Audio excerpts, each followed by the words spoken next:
You get tired of being just pushed around. So said Sylvia Rivera, who grew up on the streets of New York City beginning in 1962 when she was just 10 years old. And why was Sylvia kicked out of her home? Because she was trans. When she was in the 4th grade, her grandmother found her wearing makeup, and Sylvia, obviously still very much a child, was kicked out of the family home for doing that as a boy and forced to go live on the street as a 4th grader. Some grandma. For Sylvia and many others, being a young homeless queer person meant surviving with whatever you had. Sometimes, if it came down to it, making your way as a child prostitute, being preyed upon by pedophiles, as Sylvia did. Thank you, Grandma. If you were really unlucky, living on the street meant a literal lifetime of scraping by and carrying the physical and psychic scars that put you in an early grave. If you were a little lucky, someone, an elder member of the community, perhaps, might take you under their wing. They might teach you how to become a drag queen or connect you to work in one of the city's underground gay bars. Maybe then you could make enough to rent a room, build a circle of friends, have something resembling stability. But even if you did manage that stability was very tenuous. If you dared to go out on the town, if you had the audacity to want to have a normal social life, like straight people did, you could and often would quickly find yourself at the business end of a nightstick, as police forced their way inside the gay bar you had decided to go to. You would be asked for your ID, lined up, and arrested for something as trivial as not acting straight enough, seriously, to the mayor's office's liking. Drag queens and trans women were especially targeted because their visibility made them easy to charge with violating laws about presenting according to your born gender. A woman could be arrested for not wearing 3 articles of feminine clothing at the same time. Not kidding. And easy policing meant better visibility for law enforcement, which meant the city government would get props for enforcing, quote, law and order. For fuck's sake. It was a vicious cycle. And in the middle of the 20th century, Sylvia and many others were caught in the middle of it, navigating a world where any response to this mistreatment carried a lot of risk. Fight back and you risked arrest, beatings, and the world getting media confirmation of queer people as violent and unstable in newspaper, TV, magazine, and radio reports. Stay quiet and you would live another day, but nothing would change, and queer people would continue to be targeted and pushed to the side. So what were queer people supposed to do? In the 1950s and 60s, small queer groups like the Mattachine Society and the Daughters of Bilitis had tried to strike a compromise between fighting or staying complacent by organizing marches in Washington, D.C. and Philadelphia, where queer people would proudly hold signs declaring who they were, but also respect law and order, and show up in conservative, gender-appropriate dress for the time, so society didn't unravel and quickly devolve into chaos. You know how it would be.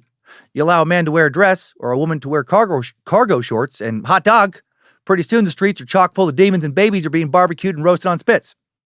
But the media coverage these early activists hoped for did not come.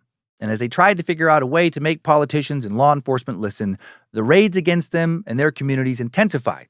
More arrests, more beatings, more lives ruined by their names being printed in newspapers, leading to firings from jobs and banishment from families. And in the midst of this, some decided, fuck respectability. It was time to fight back. Enough was enough. A person can only take so much shit before they feel like they have to strike back.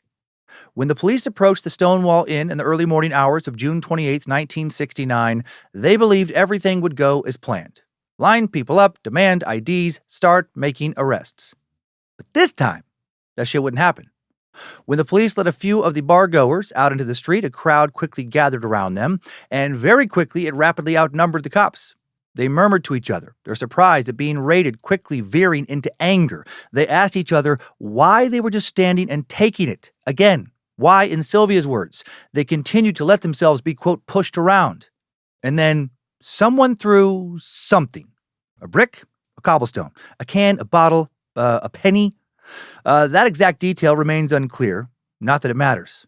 What we do know is that within moments, someone else threw something, and then someone else after them, and then another person, and another, and another, and another. And pretty soon, the police had something they had never expected on their hands. A full-on fucking riot for queer liberation. The Stonewall Riots right now, on this historical, and I guess technically true crime, but good righteous crime, pride, power to the people edition of Timesuck. This is Michael McDonald, and you're listening to Timesuck. You're listening to Timesuck.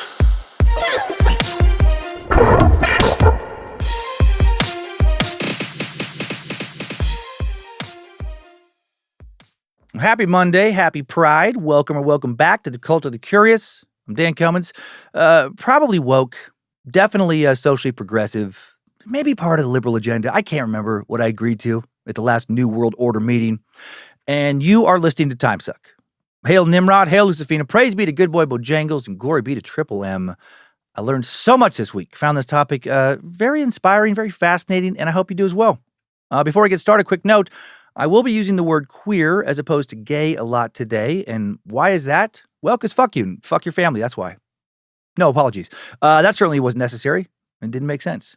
No, I'm just striving for accuracy is the reason. The word gay, typically specific to same gender attraction, mainly in reference to men, whereas queer, a much broader, more inclusive umbrella term for anyone who is not strictly heterosexual or cisgender. Since language is always evolving, in particular, what is currently, considered a slur, I didn't want anyone to assign the wrong connotation with my usage of the word queer. That said, still might get some other words wrong, but they won't be intentionally used wrong. Okay, now, let's get queer, and also gay in moments, and inclusive, and really sarcastic, and absurd, and dark, and angry, and ridiculous. Hail Nimrod, and here we go.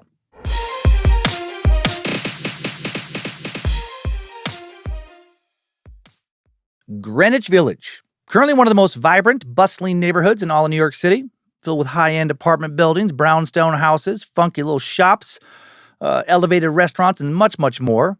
It is wildly expensive.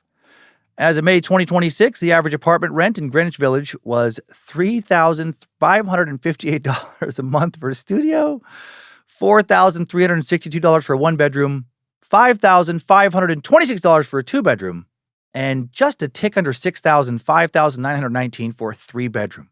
Holy fuck. If you're buying rather than renting one-bedroom apartments, go for the median price of about $1.2 million.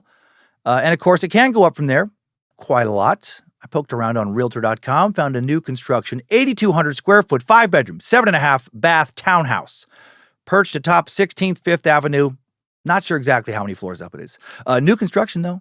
And do you want to guess what the price is? Did you just guess? $59,950,000.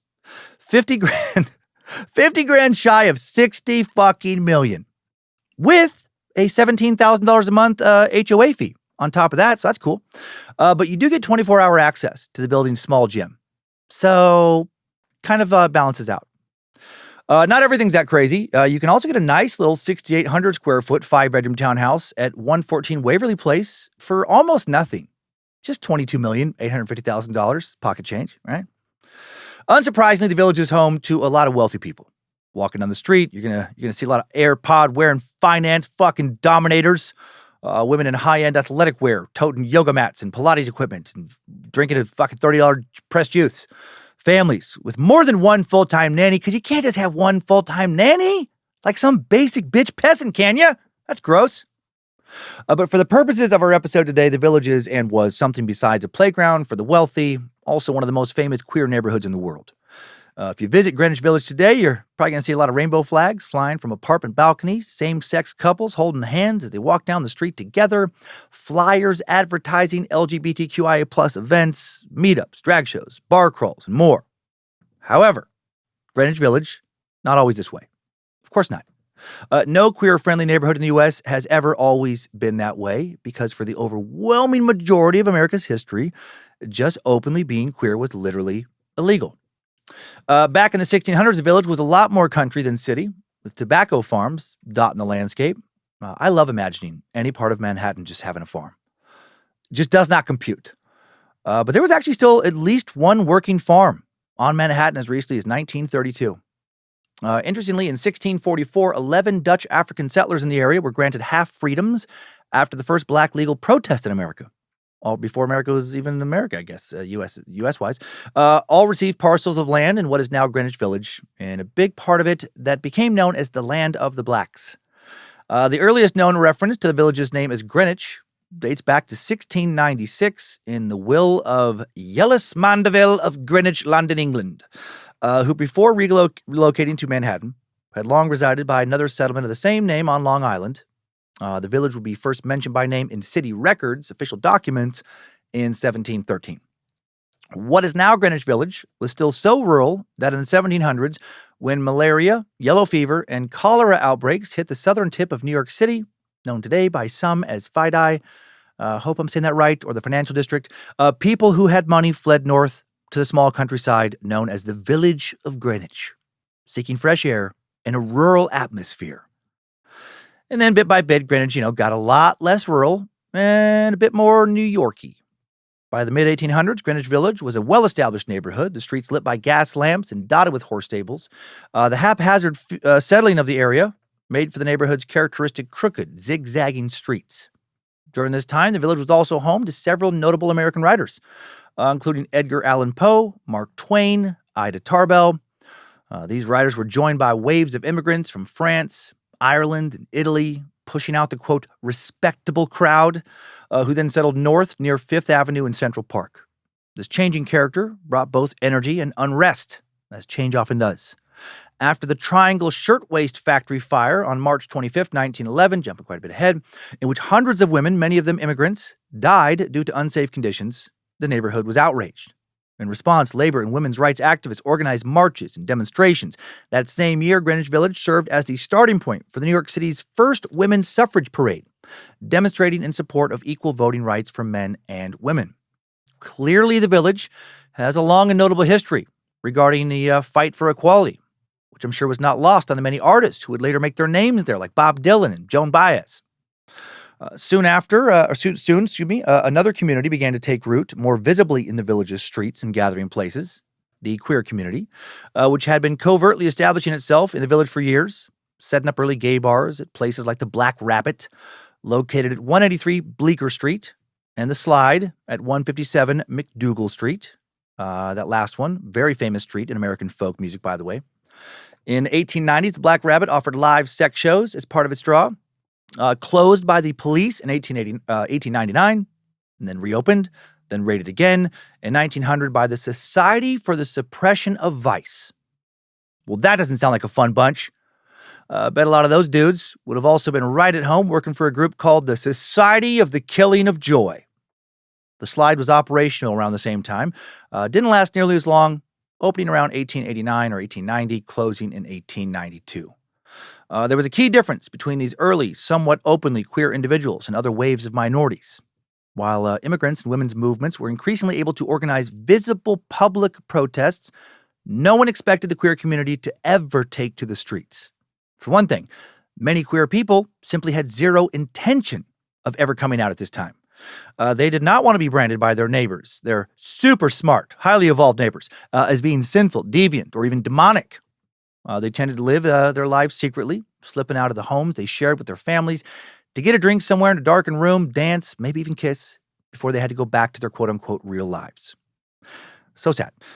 Even the ones who joined burgeoning gay societies, like the Mattachine Society, the first to identify gay people as a minority that deserved legal protection, typically used fake names when they signed up, hoping that would protect them from being outed. And so few straight Americans expected the queer community to ever emerge as a visible, organized force in the streets, which also played into the politicians' expectations that raids upon this group were an easy way to rack up points with homophobic constituents who were almost all constituents for a long, long time. And so queer life stayed on the edges of society. Nobody protested or demanded media coverage when a gay bar was raided, or when a gay man's identity was published in the newspaper for his workplace and family to see, or when drag queens or transgender women faced brutality at the hands of the police. When uprisings did happen, which was not often, they were covered very briefly and in a sensational, tawdry way by the media, who often described the way the protesters looked in lurid terms and emphasized their, quote, abnormal femininity for gay men and drag queens, or their, quote, butch masculinity for lesbian women. Much more often, the emphasis was on whether or not any police or straight bystanders were hurt. But then, that would all change with the Stonewall Riots. In 1969, the Stonewall Inn was one of the most popular and few gay bars in New York City, a seedy, mafia-owned and ran crowded place with no running water behind the bar, drink glasses streaked with grime because of no running water. In the early morning hours of Saturday, June 28, 1969, so really Friday night, a group of police officers entered the Stonewall Inn to again raid it like they had done countless times before. They arrested the employees for selling alcohol without a license, roughed up many of its patrons, cleared the bar, and in accordance with a supposed New York criminal statute that never actually existed that supposedly authorized the arrest of anyone not wearing at least 3 articles of gender-appropriate clothing, they took several people into custody. What constituted gender-appropriate clothing was entirely subjective, by the way, up to the arresting officers for them to determine. Just a bunch of fucking nonsense. Some patrons would be charged with violating an archaic law from 1845 that had declared it a crime to have your, quote, face painted, discolored, covered, or concealed, or be otherwise disguised while in a road or public highway. The state originally intended that law to punish rural farmers who had taken to dressing like Native Americans to fight off tax collectors.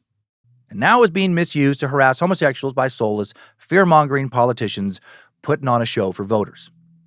The raid that led to the Stonewall Riots was the 3rd such raid on Greenwich Village gay bars in a short period of time, and police that night had no reason to suspect that things would not go smoothly again. This time, however, the queer community fought back, leading to what some sources have characterized as a 2-day, 3-day, or even 6-day battle with police over who could exist in public spaces as they were. So what were the Stonewall Riots exactly? As you might have guessed from the ambiguous timeline there, it's not exactly clear. If any of us know of the Stonewall Riots, it's likely that we've heard of them as the beginning of the gay liberation movement of the 60s and 70s. And we probably imagine it as either an organized protest or as a completely spontaneous expression of pent-up frustration, but none of those things are actually true. At least rather, they're not the full truth. For one thing, there were many uprisings that could be classified as riots that had occurred before Stonewall at bars, diners, private clubs that were frequently raided by police throughout the 20th century. Following from that, Stonewall was not the first instance of people fighting for gay rights. Indeed, small queer groups like the Mattachine Society and the Daughters of Bilitis, as I mentioned, had been working for years to get queer people legal protection from harassment. Quick pronunciation note, by the way, if you watch 5 different videos of people saying Daughters of Bilitis, you'll find 5 slightly different pronunciations of Bilitis, since it is an American adaptation of a French word. I chose the one that felt right to me. Anyway, Stonewall also was not an organized protest or a spontaneous expression.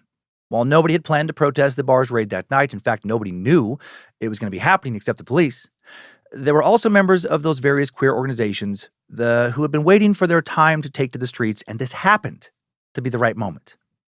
There's another big misconception that sits at the heart of the Stonewall Riots. Given the somewhat widespread recognition of queer rights today, we probably think of Stonewall as a straightforward victory, but that is not true. The Stonewall Riots were broken up around 4 a.m. on both the first and second nights, and many of the protesters actually fled from the police when there was enough force to overwhelm the crowd. But also, that did not mean that it was not a victory. Indeed, the very act of standing out on the street and protesting was pretty fucking radical and courageous at a time when many queer people were still actively hiding their identities.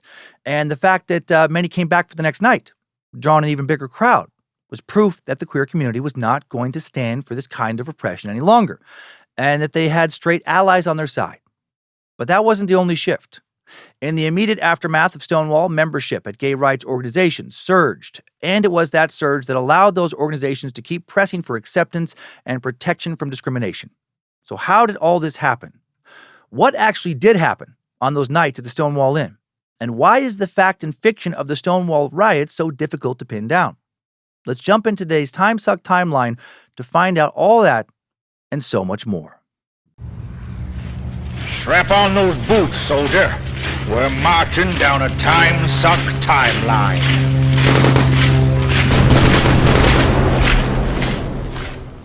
In New York City in the 1840s, there were no buses or subways. There were no iconic yellow cabs, and the sounds of honking horns did not fill street-level apartments or echo up to the higher floors above. Instead, there was something simpler. Footpaths, dirt roads, if you can imagine that, horse-drawn carriages, obviously horses to pull those carriages, and that is where the story of the Stonewall Inn really begins. The Stonewall Inn is located at 51 and 53 Christopher Street in Greenwich Village, still there today. Was not an inn when it was first built, but rather a stable. Constructed at the 51 Christopher Street lot in 1843, then expanded into the adjacent lot 3 years later. At that time, between 1 and 200,000 horses lived in New York City. Holy shit. And that would equate to so much actual shit. And in 1843, some of those horses lived at the newly built Jefferson Livery Stables. By all accounts, these horses were very well taken care of, especially at a time when farm animals were allowed to roam the streets constantly, and the carcasses of those who happened to die were often simply left in the streets to rot, not cleaned up until someone just couldn't fucking take the stench and or sight anymore and clean that mess up themselves. Indeed, the Jefferson horses were well taken care of because they had a very important job. They provided literal horse cocks for glory holes, which were just starting to become very popular on the island. Wait, no, that's not right. But I'm guessing I'm not the only person with a very interesting visual in my head right now. Now, these horses were not just running around, sticking their big old silly old horse cocks into holes for strangers to suck, stroke, and fuck. But that does sound like a pretty fun job. They were responsible for delivering the finest men's and women's fashions, garments, to the exclusive Saks & Company store on 34th Street. Every day, the horses were groomed until their black coats shone, and their hooves were painted black and polished like patent leather shoes, all to reinforce the image of Saks & Company as one of New York's most elite stores. Well, la-ti-da. By the 1930s, cars were much more common than horses in American cities, and horse-drawn carriages were quickly being phased out. Livery stables began to close, and many of the buildings that housed the stables were converted into commercial business spaces. That was exactly what happened to the Jefferson Livery Stables. The space reopened in 1930 as Bonnie Stonewall, a tea room that also operated as a speakeasy during Prohibition. In 1934, shortly after Prohibition laws were repealed, Bonnie Stonewall became a more legitimate operation. As time passed, the name changed to Bonnie Stonewall Inn, known as a respectable cocktail bar and restaurant that hosted weddings, parties, and banquets. Where did Stonewall, that term, come from? There's actually no definitive agreed-upon answer, but possible the inspiration came from a book published in 1930 called The Stone Wall. Written by Ruth Fuller Field under the pen name of Mary Castle, The Stone Wall was an autobiographical account of her romantic dalliances and relationship with another woman. So it seems like the name Stonewall could have been a way to send a coded welcome message to other lesbians in the area. And in terms of American history, this era, not the worst time to be queer in. This era of relative progress had started a few decades back. While the early 19th century only criminalized homosexual acts, typically as sodomy or crimes against nature, they weren't focused on the actual identity of the person committing them, because the idea of a gay or queer person with a fixed sexual identity did not really exist at this time in American mainstream culture. As a result, there was actually little policing of same-sex attraction, which got lumped in with other immoral acts like gambling and drinking. And as the country started to loosen up on thinking of those things as inherently sinful, thanks to a burgeoning nightlife culture, queer people started to become more visible in public life. In the late 19th century, there was in the late 19th century, there was an increasingly visible presence of gender nonconforming men who were engaged in sexual relationships with other men in major American cities. That's according to Chad Heap, professor of American Studies at George Washington University. Despite the presence of social reformers who labeled these men, not kidding, as, quote, male sex perverts, a number of nightclubs and theaters would start featuring stage performances by female impersonators, a.k.a. drag queens, a.k.a. male sex perverts. Can you imagine being friends with somebody who says something like male sex pervert in an actual, disgusted way? If I overheard someone saying, and I can't even tell you how many male sex perverts I ran into, I would know immediately, oh, that person sucks. That's not somebody I ever have to waste a fucking single moment of my life pouring my precious and limited time or energy into, because they're not worth it. These spots frequented by male sex perverts were mainly located in the Levee District on Chicago's South Side, the Bowery in New York City, and other largely working-class neighborhoods in American cities. In other words, they were what we would consider now to be gay bars. And as it turned out, they were great places for gay people, queer people, to socialize, build community, and, fucking relax, be their true selves. These new spaces gave gay people, queer people, a chance to get to know each other on their own terms, to become friends, to hook up or date. There was no danger of hitting on somebody who was not into your gender, since the assumption was that everyone there was pretty open. And it was largely gay men. Most of these establishments located in basements and back rooms of hotels and restaurants, places that would not be so easily detectable to the police. Unfortunately, the police, of course, would find out, and police attention would still come. The rise of gay and queer subcultures, but mostly gay again at this time, also intensified the activities of police departments' vice squads. These departments were responsible for ridding their cities of immoral behavior like gambling, public intoxication, prostitution, other acts considered to be corrupt, deviant, otherwise socially unacceptable. And now that there were spaces for queer people to congregate, just like casinos were places for gamblers to congregate, that landed queer nightlife squarely in the crosshairs of vice cops. As queer patrons and performers became increasingly visible in cities' nightlife, the raids got more targeted, more organized, more violent. On the night of February 21st, 1903, the morning of February 22nd, police raided the basement of the Ariston Bathhouse in New York City, located on the corner of 55th Street and Broadway, where gay men were suspected of socializing.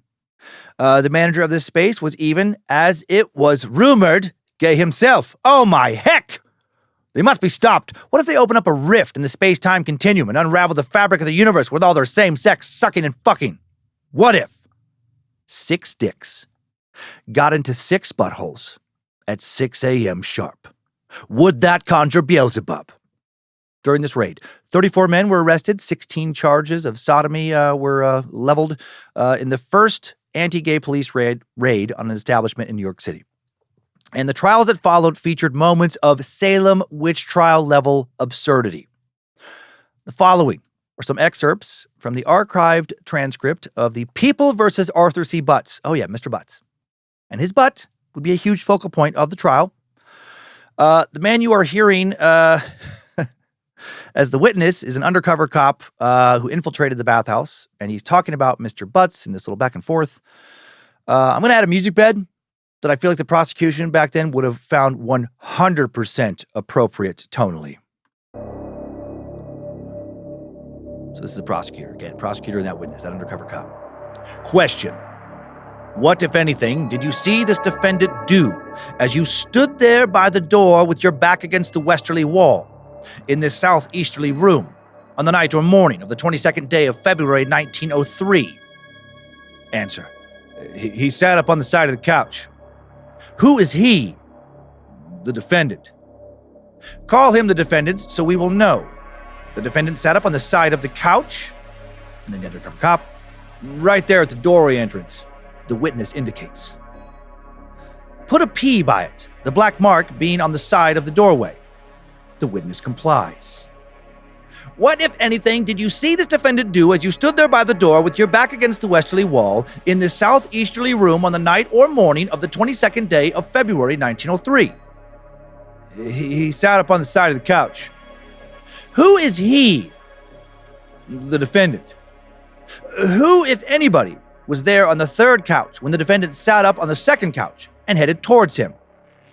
There was a man lying on the third couch. Who was that man, if you know? I did not know who he was. Did you see his face? No, sir. How was this individual that you described as lying on the third couch attired, if you know? He was naked, with the exception of a sheet. How was the sheet placed, if you saw? It was hanging around his body. Now, with respect to his hand, well, it was up around his neck and down around his body. What did you see this defendant do then? He raised the sheet and threw it up over this man's head and shoulders, covering his head and shoulders, and then he reached his hand over and took hold of this man's penis. What did he do with a man's penis? He moved his hand up and down. He moved his hand up and down what? On the man's penis. He had hold of it, and in a little while it was in a state of erection. What was? This man's penis. And then he put his mouth over it, and he moved his head up and down for a few moments, and then he took it out of his mouth and spit on the floor and wiped his mouth at the end of the sheet and laid back on the couch again. What did you do? I took a good look at him. I left the room. For fuck's sake. Taxpayer money.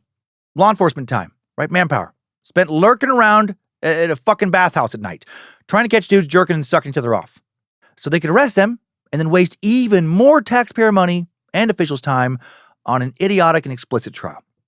The government's basic job is to protect its citizenry, right? What is that protecting exactly? Instead of ignorant people's feelings? Learn me that. Sounds like two guys had a great time in a dark room, around nothing but other dudes, all of whom were gay, by the way, outside of some creepy undercover officers. It's not like those two dudes were out in the middle of a playground doing this shit during recess, or doing it in the back pew of a Baptist church on Sunday morning.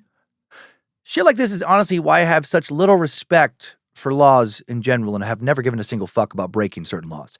Too many laws were passed by people with too few brain cells, people I definitely do not respect as human beings. Respect is earned, or at least it should be. Actions in history like this have 100% eroded, not completely eroded, but 100%, eroded to some degree, my respect for the U.S. government and much of its citizenry over the course of doing historical episodes on this podcast. This shit is so fucking ignorant. And even more than ignorant, it's just embarrassing and pathetic. One more section of testimony, even more absurd and pathetic than what you just heard. What was the defendant doing in this center cooling room? He was walking around with a sheet arranged around his body in the manner that women arrange their skirts. I ask that to be stricken out. This is the defense attorney now. That is the conclusion of the witness. Judge, yes, I grant that motion. Back to the prosecutor now.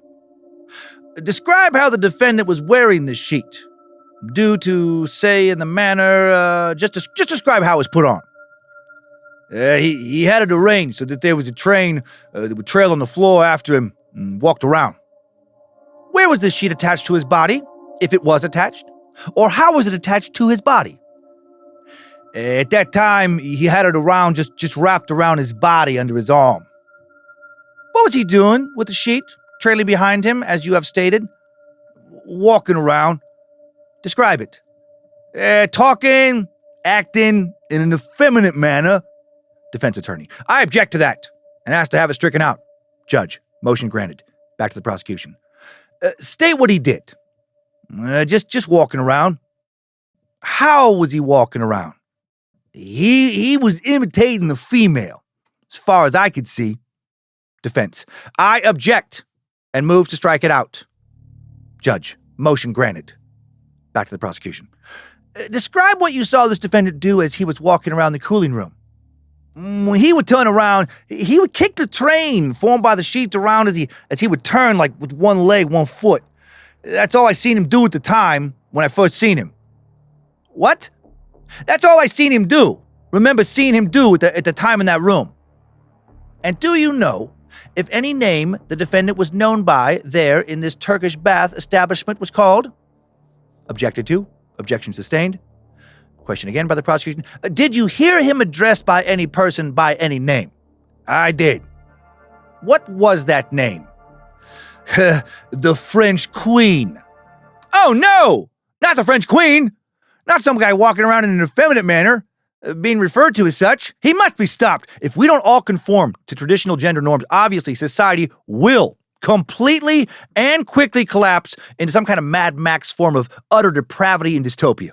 I mean, you know how the saying goes.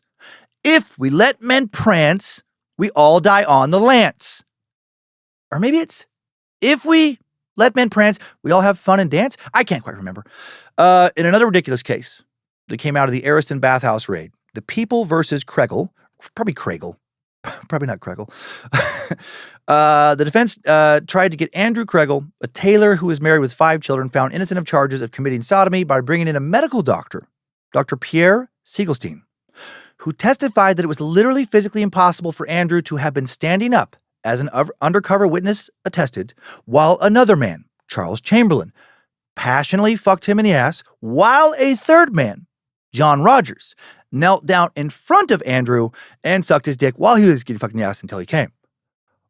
All 3 men were arrested for committing this act within the hour and charged with, I imagine, having a great fucking time. Holy shit and hail Lucifina. The prosecution would bring in another medical doctor and medical expert specialized in sex crime cases, Dr. William Travers Gibb, who said that upright anal sex was indeed possible and hot as fuck. He didn't say that last part, but surely someone in the courtroom thought it. Why did they put these poor guys through big tabloid-covered trials? Well, to humiliate them, to destroy them socially and financially. If word of your arrest got back to your family, your employers, anyone else in your social sphere, you could quickly find yourself out of a job, unable to get a new job, kicked out of your house, and in an extremely precarious position overall. That's what politicians and cops wanted to make sure happened. The police would feed the names of the people they had arrested to journalists, and their names and home addresses would be printed in the morning paper. From then on, anytime there was a raid, press coverage would quickly follow. In one article published by the San Francisco Chronicle, a club that was raided, that was described as, quote, a rendezvous for a large number of vicious men. For the police, newspaper coverage was an essential part of stamping out the threat of gay life as they saw it. If a closeted gay man heard about the backlash, where other gay men were outed, they would be more likely to stay in the closet themselves. Some of the men who were arrested were charged with disorderly conduct or for violating liquor laws, others charged with sodomy, and most of those cases were sent to trial. Trials like the one I just mentioned. In the end, while very few men were found guilty, it seems like that wasn't really the point. The point, again, was to humiliate them. And all of the men put on trial were indeed humiliated. And the police did not just stick to raiding bars and bathhouses to find these men. Sometimes the vice squads would use entrapment tactics in order to catch unsuspecting gay men. For example, on January 14th, 1916, Antonio Bellavinci went to his job as a bartender at 32 Sand Street, near the Brooklyn Navy Yard. He had no idea that before the evening was out, he would be caught up in New York City's early attempts at policing homosexuality. At that time, the Navy Yard area was renowned for its lawlessness, and to those in the know, its gay cruising. Sand Street in particular was so infamous that in 1932, when Charles Demuth painted an image of a John trying to pick up two sailors there, he simply titled it On That Street. But Bellavinci, a 34-year-old married Italian immigrant, father of 5, did not really care about that, it seems. He was just heading out to work. As he started his shift, a very different organization was starting work of their own. The Brooklyn Police, aided by the Committee of the 14, a civilian anti-vice group full of some real peaches, I'm sure, were getting ready to raid the bar. The Committee of, I think I added the word the Committee of 14, not the Committee of the 14, which I do think sounds cooler, had been founded back in 1905 by dudes whose daddies did not hug them enough to fight the spread of what was called Raines Law hotels. Bars that rented rooms as a way to get around an 1896 law that banned any public institution other than a hotel from serving alcohol on Sundays. Since most men only had Sundays off, they were often forced into going to these bar hotels to hang out, and the committee wanted to put a stop to that. No fucking fun! Especially not on the Lord's Day. No sir. Sit around and be sad. Think about all the bad shit that happened to Jesus on Sunday. Every Sunday until you die like he did. God hates fun. Don't you ever fucking forget that. If you're having fun, you're probably sinning, and you're going to be on fire, literally forever, because that makes sense. For a couple years. That was all they focused on. Ending Sunday drinking fun. What a noble cause. What a noble pursuit. By 1916, though, the committee had expanded their purview to include all kinds of other vice, that took place inside these hybrid saloon bars. Mostly sex work, but also any kind of same-sex intimacy or any other gender non-conforming behavior or activities. They truly hated fun of all sorts. No flirting, no drinking, no tight pants, no unbuttoned shirts, no touching, no kissing, definitely no sucking, stroking, or butt fucking, no sir, and I bid you good day. The committee's primary method of enforcement was to strong-arm breweries into canceling the contracts of saloons they disapproved of, effectively shutting them down. Since the committee was composed of many high-standing businessmen and civic leaders, most brewers did as they requested. However, when necessary, the committee worked directly with the police like they were doing on the night of January 14th. So why did they target Antonio Bellavinci's bar? Well, the bar had been on the committee's radar for at least 2 years after a previous owner had come under scrutiny for allowing gambling on the premises. The committee had also heard that a lot of jokes were being told at this bar, that there was too much laughing, excessive laughing and mirth, that even the handshaking that went on was too heartfelt. Ugh. No. Then in late 1915, the police officially put the bar under observation, and 4 weeks before the raid, the officers had noticed that the place was frequented by degenerates, men that were powdered and painted up and their voices feminine. Yes, feminine voices, dear God. Instead of just barging in, the 149th Precinct chose a novel method of investigation. They dressed Officer Harry Saunders in a U.S. Navy sailor's outfit, hot little tight one, in order to, quote, get the pervert to frequent the place, according to a letter written by Frederick Whitten, General Secretary of the Committee of 14. Now dressed up as a sexy little sailor boy, Saunders headed in. What came next was according to his own, possibly biased testimony. Apparently in the brief 15 minutes he was inside the saloon at 32 Sands, Saunders was catcalled by a group of 3 men sitting at a table who called out to him, quote, "Oh, sailor dear, come over and drink with us." Whew, he was lucky he wasn't held down and fucked. Could have died. A few minutes after joining them, one of the men, John Meehan, leaned over and said, quote, "Why, you can come over with us. We want you to come to 170 Schmierhorn Street. If you will come down there, we will suck your cock." Whoa! Those evil fucks wanted to make him come really hard. Egad. Saunders turned them down. Moved to another table where he said 3 more men propositioned him. What? Were these gay dudes like really horny or something? Were they kind of like how straight dudes are? Were they kind of like how I am? I honestly used to wish I was gay. When I was younger. So it would have been easier to have a lot of illicit sex action with no fear of pregnancy with somebody whose sex drive matched my own. My best friend is gay, dude I went to the Folsom Street Fair with years ago when I saw Slow Stroke, if any old stand-up fans are listening. And I would be so jealous of some of the stories he would tell, right? He's a horny dude too.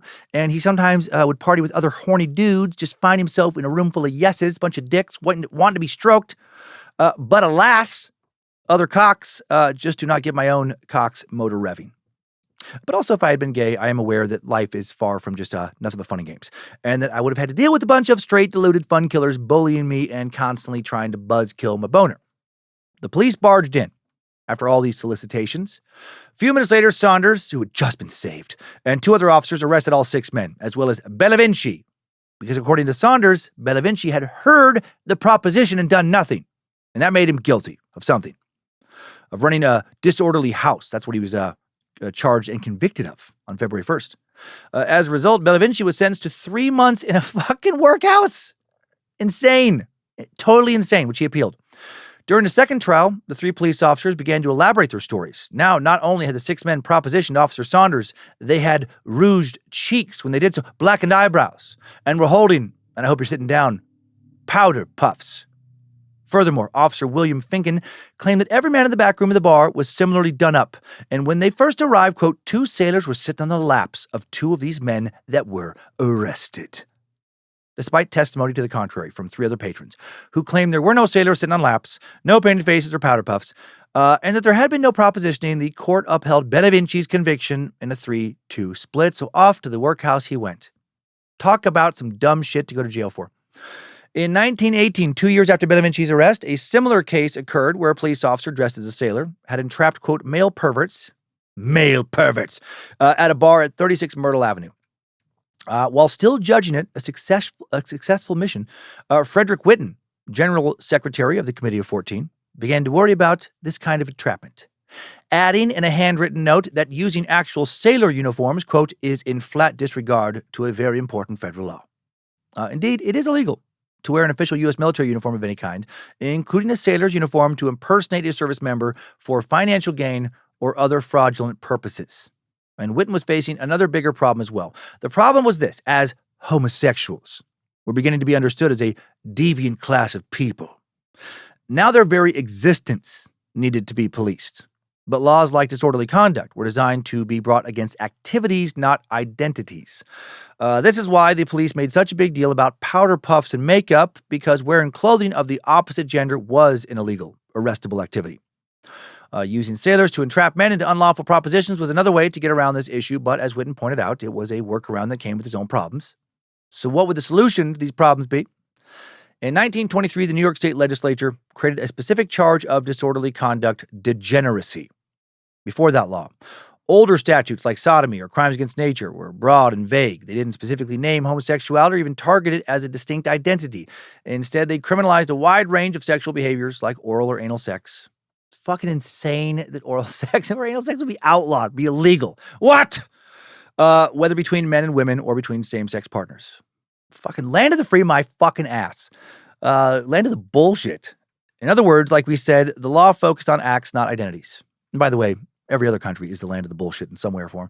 But this new law, Penal Law 722, Section 8, degenerate disorderly conduct, could be interpreted and enforced against anyone who was, looked, or even seemed gay. Once this law was passed, the Committee of 14, and in particular General Secretary Whitten, kept careful track of how it was being applied. In a 1925 letter to Samuel Bolton, Deputy Chief Inspector of the 12th Police Division of Manhattan, Whitten wrote that he, quote, discovered that in the first 4 months of 1925, there had been some 250 arrests by members of the 12th Division of men upon the charge of disorderly conduct degeneracy. He called these numbers tremendously startling and wondered whether they represented, quote, an increase of the evil or increased activity by the police against these offenders. Increase of the evil. I fucking hate that we still have so many idiots like that around today. Man, ignorance has got to be the hardest thing in the world to kill and eradicate. Still, overall, these raids did not reflect how the broader culture thought about gay people, queer people, which was not all that bad, all things considered. As the U.S. entered an era of unprecedented economic growth and prosperity in the years after World War I, cultural mores loosened and a new spirit of sexual freedom, well, relative sexual freedom, reigned. By the 1920s, gay men had established a presence in Harlem, Greenwich Village, and the seedier sides of Times Square, while the city's first lesbian enclaves, including perhaps Bonnie Stonewall, had appeared in Harlem and in the Village. Though New York City was the epicenter of the so-called pansy craze, so derogatory, in fact, gay, lesbian, and transgender performers graced the stages of nightclubs in cities all over the country. Their audiences included, perhaps surprisingly, many straight men and women, eager to experience the culture themselves and enjoy a good party, as well as, not surprisingly, ordinary queer Americans seeking to expand their social networks or find romantic or sexual partners. At the same time, lesbian and gay characters were being featured in a slew of popular pulp novels, in songs and on Broadway stages, and in Hollywood. At least prior to 1934, when the motion picture industry began to enforce censorship guidelines via the Hays Code. Again, never really been the land of the free. A good reminder of how social progress is not linear here, but rather often, 2 steps forward, 1 step back, or sometimes 1 step forward, 2 or 3 or 4 steps back. Clara Bow's 1932 film, Call Her Savage, featured a short scene in which a pair of campy male entertainers sing in a Greenwich Village like Night Spot, a little nod to some in the audience, and on the radio songs including Masculine Women, Feminine Men, and Let's All Be Fairies were popular. So what happened to change things? Well, the pendulum swung back as it seems to always do to some degree. With the end of Prohibition, the onset of the Great Depression, the rising tensions that would explode onto the international stage in World War II, queer culture and community began to fall out of favor. Why? Well, let's start with the end of Prohibition. The end of Prohibition gave moral crusaders like Frederick Whitten the chance to sneak in specifically anti-queer rules into the newly formed New York State Liquor Authority. Suddenly in 1933, while most Americans are down in the Depression dumps and angry and hopeless and looking for someone else to knock down a peg or two lower than themselves, that old misery loves company mindset, what had been the imprecise and disorganized policing of same-sex desire, sometimes focused on illegal activities like drinking or gambling, sometimes focused on sexuality, would become a full-scale government apparatus designed to harass and eradicate public gay life. So sad how so many in public queer life. So sad how so many of us meat sacks, when times are tough, find a little release from that discomfort by making the times even tougher for those around them.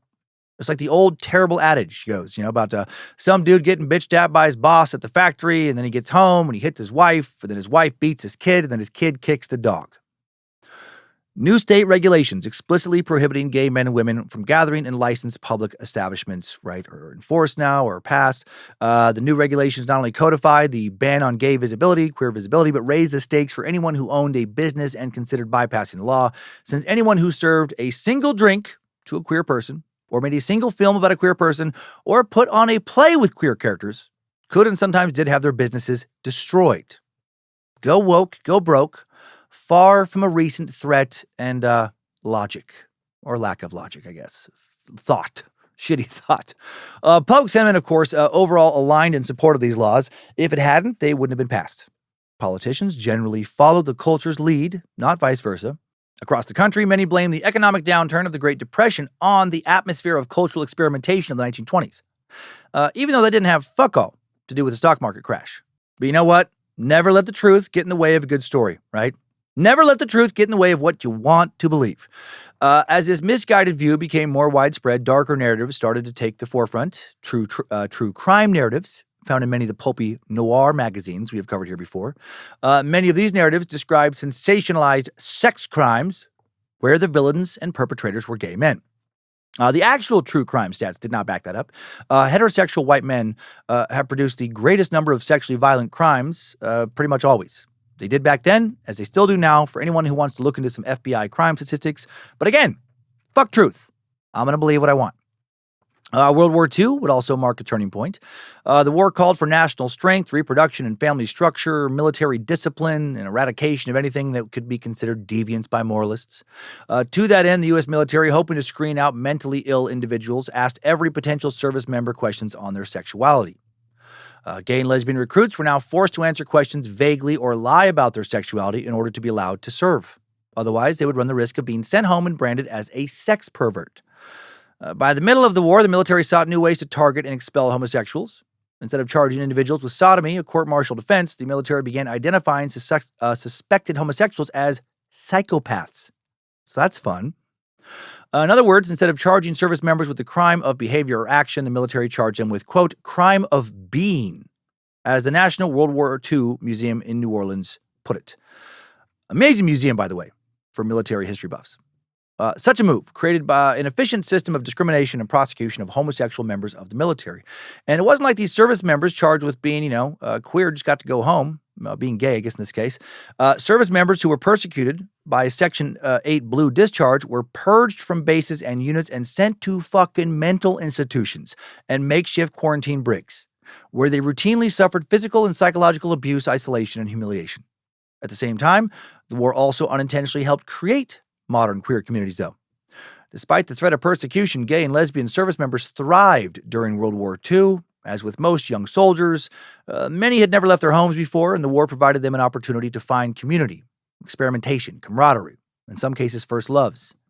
Indeed, service members on every war front enjoyed drag show entertainment. An entire gay lexicon was developed, and lesbian lexicon from the writings of Dorothy Parker. Eventually, an underground queer newspaper emerged, the Myrtle Beach Bitch, or Myrtle Beach Belle, both names, sources give that small circulation, short-lived newspaper, shared news and stories between bases and units. In particular, many lesbians in the armed forces rose to positions of influence. Women's Army Auxiliary Corps member Phyllis Avery, for instance, was featured in propaganda articles because she was seen to represent the ideals of a WAAC. Unknown to the Army, they also selected Arby's lover, Mildred, as another ideal WAAC to be featured in propaganda. But to the rest of the nation, the message was clear. Gay men in particular were a minority that needed to be sequestered, treated, pushed into the shadows if they couldn't be outright fucking eliminated like the Nazis were doing with homosexuals in the Holocaust. This new attitude and atmosphere would make the immediate post-war years in America fucking weird. Kind of like shit's fucking weird right now in a lot of ways. Though the country emerged victorious from World War II and everyone was expected to focus on getting back to, quote, normal, suburban houses, stable marriages, clearly defined gender roles, like we saw, the war had actually made parts of being queer easier. Indeed, thanks to the war, many men and women left behind the restrictions of rural or small-town life for the first time, pouring into cities where density and anonymity made pursuit of same-sex relationships more possible than ever. But growing gay and queer communities were not the only so-called problem. The war had made men, quote, look like men.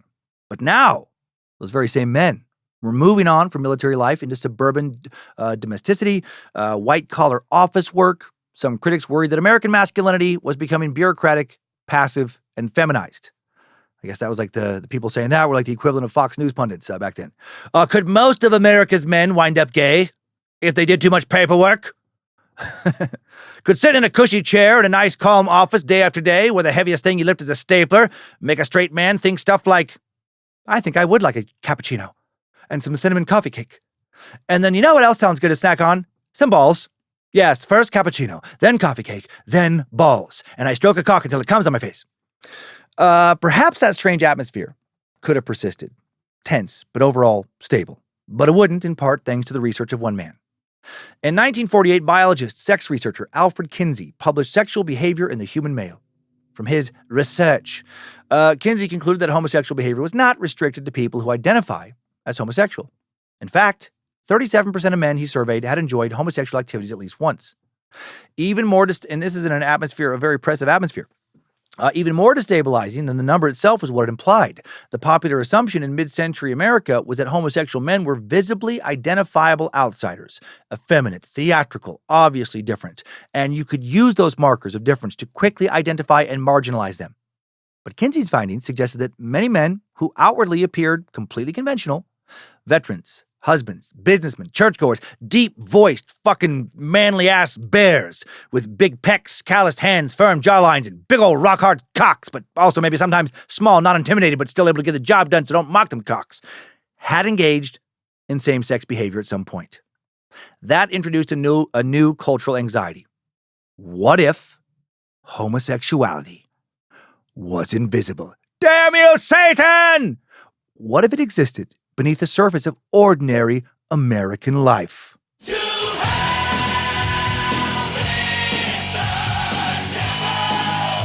This fear landed in the American zeitgeist precisely as the Cold War was teaching Americans to fear other hidden enemies. Indeed, during the early Cold War, the U.S. became paranoid, maybe even more so than today, obsessed with infiltration, subversion, secret loyalties, long before people were able to channel those fucking weird feelings into places online and over shit like QAnon. Nominally, the fear was about communist infiltration, but as Senator Joseph McCarthy popularized the idea that enemies could look perfectly respectable while secretly undermining the nation from within, this focus expanded to include homosexuality. Hiding in plain sight! And soon a new narrative developed. If gay men could conceal their identities, they could be blackmailed. If they needed to, if they wanted to conceal their identities. Therefore, homosexuals were deemed to be, quote, security risks and could not be trusted in government, military, or sensitive institutions. And to the country at large, homosexuality and communism seemed like they went together hand in hand. Both communists and gay men in particular were thought to be morally weak or psychologically disturbed. Both were seen as godless. Both purportedly undermined the traditional family.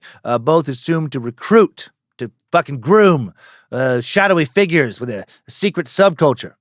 Unlike communists, however, homosexuals were being uncovered as investigators dug into federal employees' personal lives, a fact that encouraged the federal government to keep digging. As a result, more than 4,380 men and women would be discharged from the military and around 500 fired from their jobs with the government because they might have been queer. A post-war DEI purge. This would become known as the Lavender Scare. On December 15, 1950, a Senate report literally titled Employment of Homosexuals and Other Sex Perverts in Government was distributed to members of Congress after the federal government had covertly investigated employees' sexual orientation at the beginning of the Cold War. The report stated that since homosexuality was a mental illness, homosexuals, quote, constitute security risks to the nation because those who engage in overt acts of perversion lack the emotional stability of normal persons. Other institutions would rally around this belief. In April of 1952, the American Psychiatric Association listed homosexuality as a sociopathic personality disturbance in its first publication of the Diagnostic and Statistical Manual of Mental Disorders, more commonly known as the DSM. Following year, President Dwight D. Eisenhower got his cock sucked by his vice president. Signed Executive Order 10450, which banned homosexuals from federal employment, either directly in the government or for any of its private contractors. This illogical witch hunt trickled down into local governments and law enforcement as well. Police departments expanded surveillance of supposed gay bars, parks where dicks were thought to touch, gathering places where one puss might be fingered by the owner of another puss. If this shit spreads, who's going to be left to play with all the dicks? Just other dicks. We'll all be gay soon. Meanwhile, state governments and city officials strengthened sodomy laws and sexual psychopath statutes, while schools and universities dismissed teachers suspected of homosexuality on the grounds that they endangered the children. We must protect the children. They undermined public morality. No evidence for those assertions existed, but again, believe, whatever you want to believe, right? No matter how dumb it might be. That's part of freedom. Media coverage would sensationalize these witch hunts. In a barrage of articles, journalists shifted away from using the modest and veiled language they'd used before and instead used derogatory slurs and sensationalized descriptions of the type of immorality that was taking place across the country. For many queer people, these scare tactics worked, right? They stayed in the closet. They got married to someone they were not attracted to. They ruined their lives in addition to their own. They tried to ignore the sense that they were not living life as true versions of themselves. I'm strongly assuming that suicide rates for this population soared. But other queer people, they started to wonder, could it really be that being queer was immoral, communist, and anti-American? Or was the public just believing a bunch of bullshit? One person who believed in the bullshit version there was Harry Hay. Harry was the leftist son of a wealthy conservative family who had dropped out of Stanford University in the 1930s and eventually joined the Communist Party, which was also anti-gay, for the record. Cannot only blame religion for homophobia, truly. people forget or have never learned that historically, atheistic communists around the world, and men like Hitler, who was deeply anti-religious, have often been much harsher towards queer populations, sadly. Harry Hay, who was leftist but not homophobic, had never gotten married and had a family before Alfred Kinsey's work led him to question the dominant thinking around same-sex desire. Excuse me, he had gotten married and had a family before. His membership in the party was important for how he was beginning to think about social change. Despite being anti-homosexual, the party was working towards many things Harry did believe in, things like anti-discrimination laws in the workplace and guaranteed medical care. For Harry, working with the party was kind of like going to activist school, taught him everything he needed to know about starting an underground organization, one that could improve the lives of everyday people while staying undercover enough to keep its members out of danger. In 1950, Harry and some of his friends, Rudy Gernrich, Chuck Rowland, Bob Hull, and Dale Jennings, it might have been Gernreich, I'm going to say Rudy Gernreich, actually, gathered in his living room when Harry's wife and children were about to plot a queer revolution. Discussing their new group's founding theories, Hay declared that homosexuals were an oppressed cultural minority, a statement no one in the U.S. had articulated yet, at least not to any historian's knowledge. Their first step to planning this revolution was simple. They needed a name for the group, and they came up with the Mattachine Society. The name was inspired by the medieval Italian Mattachinos, troops of truth-telling court jesters who traveled from village to village satirizing everyday life in songs and sketches. The Mattachine Society would be the first homophile organization, an organization dedicated to the appreciation of homosexuality. For safety, members were discouraged from using their real names on membership lists, so they could not be identified by the government. Within the group, nobody could quite figure out how to go about getting the cultural acceptance they wanted. How would they get a seat at the table? Should they take to the streets, protest, stand up for themselves? Most of the group's leadership believed that the best thing to do was have its members dress and act conservatively with short hair, jackets and ties, and to exhibit restrained behavior, the idea being that mainstream society might be more likely to accept them if they, for a lack of a better way of describing it, behaved well. As the group's charter would put it, their aim was to, quote, eliminate discrimination, derision, prejudice, and bigotry, and assimilate homosexuals into mainstream society by cultivating the notion of an ethical homosexual culture. Not everybody agreed with these tactics, though. In May of 1953, because the group was moving in an even more conservative direction, literally all of the original members resigned, including Harry Hay. And the Mattachine Society was not the only group experimenting with organizing. In many ways, Del Martin and Phyllis Lyon were a classic lesbian love story. They met in 1950, became a couple in 1952, bought a house, and moved in together on Valentine's Day, February 14th, 1955. Adorable, and they truly were adorable if you've ever seen pics or video footage of them. They would remain together for over 50 years until Del passed away in 2008. Back in the 1950s, Del and Phyllis had everything except mainstream acceptance and lesbian friends. They knew a gay male couple, though, and this couple would introduce them to another lesbian couple, and now Del and Phyllis thought, why not start a social club? Right? Such a loving, harmless thing. The first meeting of the Daughters of Bilitis, the DOB, was in October of 1955. Naming the group inspired by the Songs of Bilitis, a collection of lesbian poetry written by a French writer named Pierre Louise. It was an obscure name, which was purposeful. They had chosen it because most people would not be able to figure out what it meant. And that was perfect with the group's initial purpose, to have a social outlet and a place to dance, since it was literally illegal for a woman to dance with another woman in public. And again, land of the free? Quickly became clear that the group needed to be more organized, and they elected Del Martin as president. Del decided that the group should not focus on dancing, it should focus on why the fuck are lesbians not allowed to dance in the first place wherever the fuck they want. Now the DOB would switch its focus to education, teaching people about lesbians. This meant convincing straight audiences that lesbians were not any different than normal people, right? Lots of normal people like to have their pussies touched. It also meant convincing closeted lesbians that their lives would not be over if they came out, that they were not sinful, they were not dirty, they were not any of the many things they'd been told over and over again growing up. Until the late 1960s, the Daughters of Bilitis and the Mattachine Society would be the only major gay and lesbian organizations in the U.S. They provided support networks, discussion groups where queer people could safely meet and talk about their experiences. They defended people who were arrested because of their sexuality, right? Helped them get legal representation. They fought discriminatory policies by employers and government agencies, right? Hail Nimrod, a lot of noble shit. But above all, they promoted the idea that homosexuals were a legitimate minority group deserving equal rights and dignity, and that fucking mattered.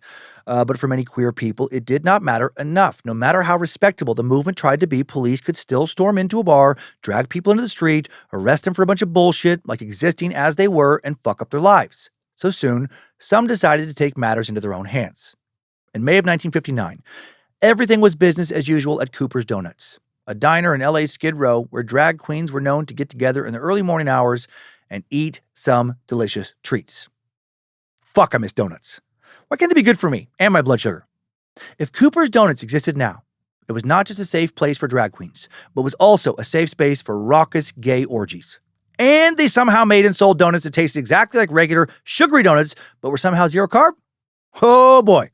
I would stroll on in and dodge as many stray dicks as needed in order to get myself some tasty maple bars, chocolate frosted cake donuts, and apple fritters. Sorry, excuse me. Whoa, pardon me. Sorry about that. Whoops. Oh, sorry. Didn't mean to step on your foot. Oh, shit, that was a dick. Whoa. Did not mean to grab that. Just grab my donuts. No, extra frosting. Thank you. Hot damn, you guys are athletic. Sorry. Unlike the two gay bars, it was situated between Harold's and the Waldorf. Nobody came to Cooper's to do anything even close to illicit, unless by illicit you mean having way too many carbs right before bed, which is a great way to spike your triglycerides and increase your risk for heart attack. Or stroke. But not that stroke. Not a good stroke. Drag queens and trans women fresh off work came here to unwind, sip down some watered-down coffee, smoke some cigarettes, eat a late-night tasty-ass snack, hoping to pass a few quiet hours before they had to go on to their next task, whatever. But on one night in May, sources don't say exactly what night that peace would be shattered when the police burst in. Immediately, the cops demanded to see everyone's IDs. Back then, the law in Los Angeles stated that if your gender presentation did not match the gender on your ID, if you were trans, even in female clothing, as many of the performers were, you could be arrested and taken to jail. What the fuck? You have the freedom to conform, to respect our authority. This time, though, when the cops went to make their arrest, there was going to be pushback. As the police arrested 5 patrons, bystanders began to protest. They started throwing coffee cups, spoons, whatever else they could get their hands on. In the end, as the story goes, some historians question the specifics of all this. The police drove off without the people they had arrested. For one night, queer Angelinos had fought back and won. Victories like that were extremely rare. Across the country, police raids, arrests, harassment remained a fact of daily life for queer communities, even in cities where queer people supposedly had legal protection, like in San Francisco, where city ordinances allowed queer people to assemble in public places. That safety could disappear overnight, as it did in 1961 when Mayor George Christopher orchestrated a campaign to shut down as many gay bars as possible. Yep. Even in San Francisco, queer communities were not safe from local state-sanctioned harassment. As part of this effort, at about 3:15 a.m., September 14, 1961, police raided a one-room after-hours club called the Tay Bush Inn, located on the corner of Taylor and Bush Streets. More than 200 people were packed inside the bar at the time. According to witnesses, the police let the, quote, respectable-looking people go, along with those who had political connections. Then they rounded up and arrested the rest. In the end, 103 people, 89 men, 14 women, arrested and taken to jail. As if that wasn't bad enough, the San Francisco Examiner ran a story listing every one of their names, addresses, and places of employment. Fuck you. Just like the police told them to do. But in the instance, the mayor's strategy it largely backfired. Once that report about how those with political connections were let go, the mayor started looking less like a moral crusader and more like what he actually was, just a corrupt fuckhead autocrat. Writers of the San Francisco Chronicle, particularly columnist Herb Cain, would point out the mayor's hypocrisy, and the queer community started to rally. The local chapter of the Mattachine Society quickly became active in restoring the queer community's right to assemble. Meanwhile, Jose Sarria, a drag performer at San Francisco's Black Cat nightclub, decided to run for a seat on the San Francisco Board of Supervisors. As the first openly queer candidate running for a public office in the U.S., a win for Sarria was highly unlikely, and in the end it did not happen, but he did respectably well on Election Day. Much better than almost anyone thought he would.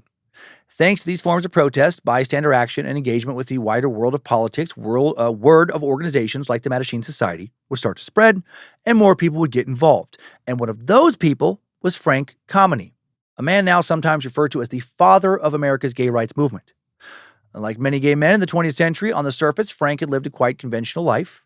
Born in 1925 in New York City to Ashkenazi Ashkenazi, yeah, I said it right, Ashkenazi Jewish parents, Frank sailed through high school and graduated when he was 16 years old. Went on to Queens College to study physics, but his studies were temporarily interrupted when he was drafted into the U.S. Army during World War II.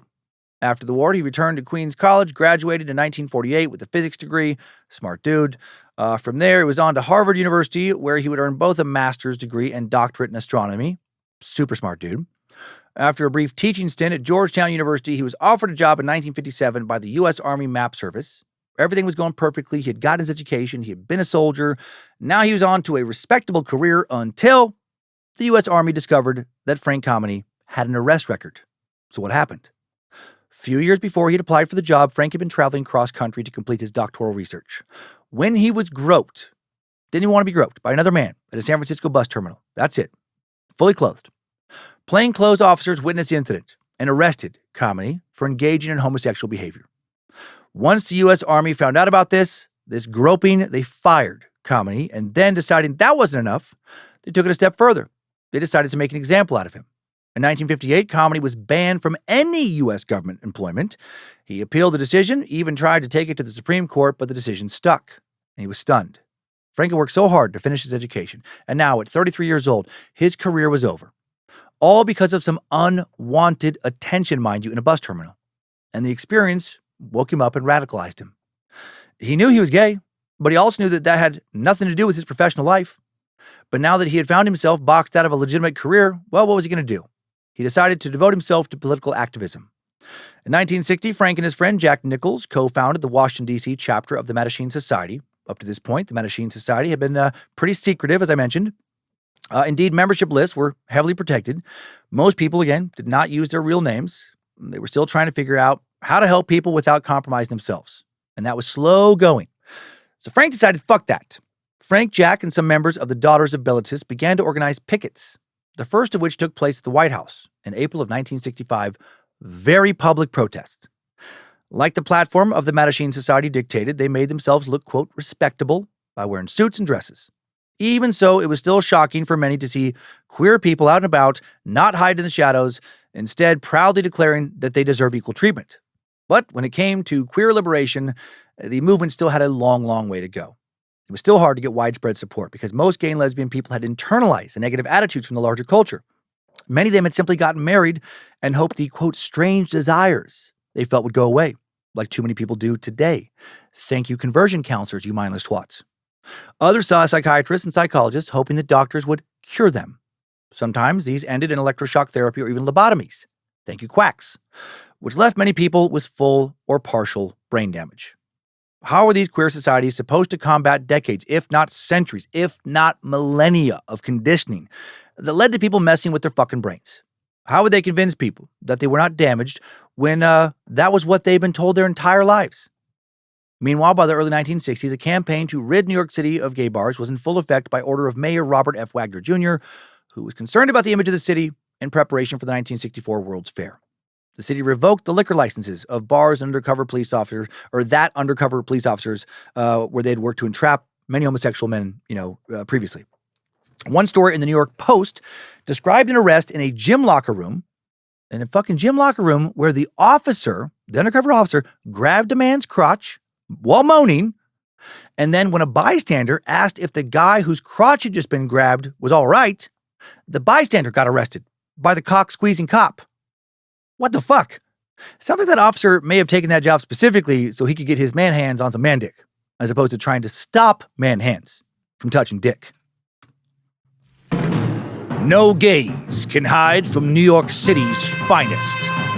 NYPD Sergeant John Rock is tough on cock.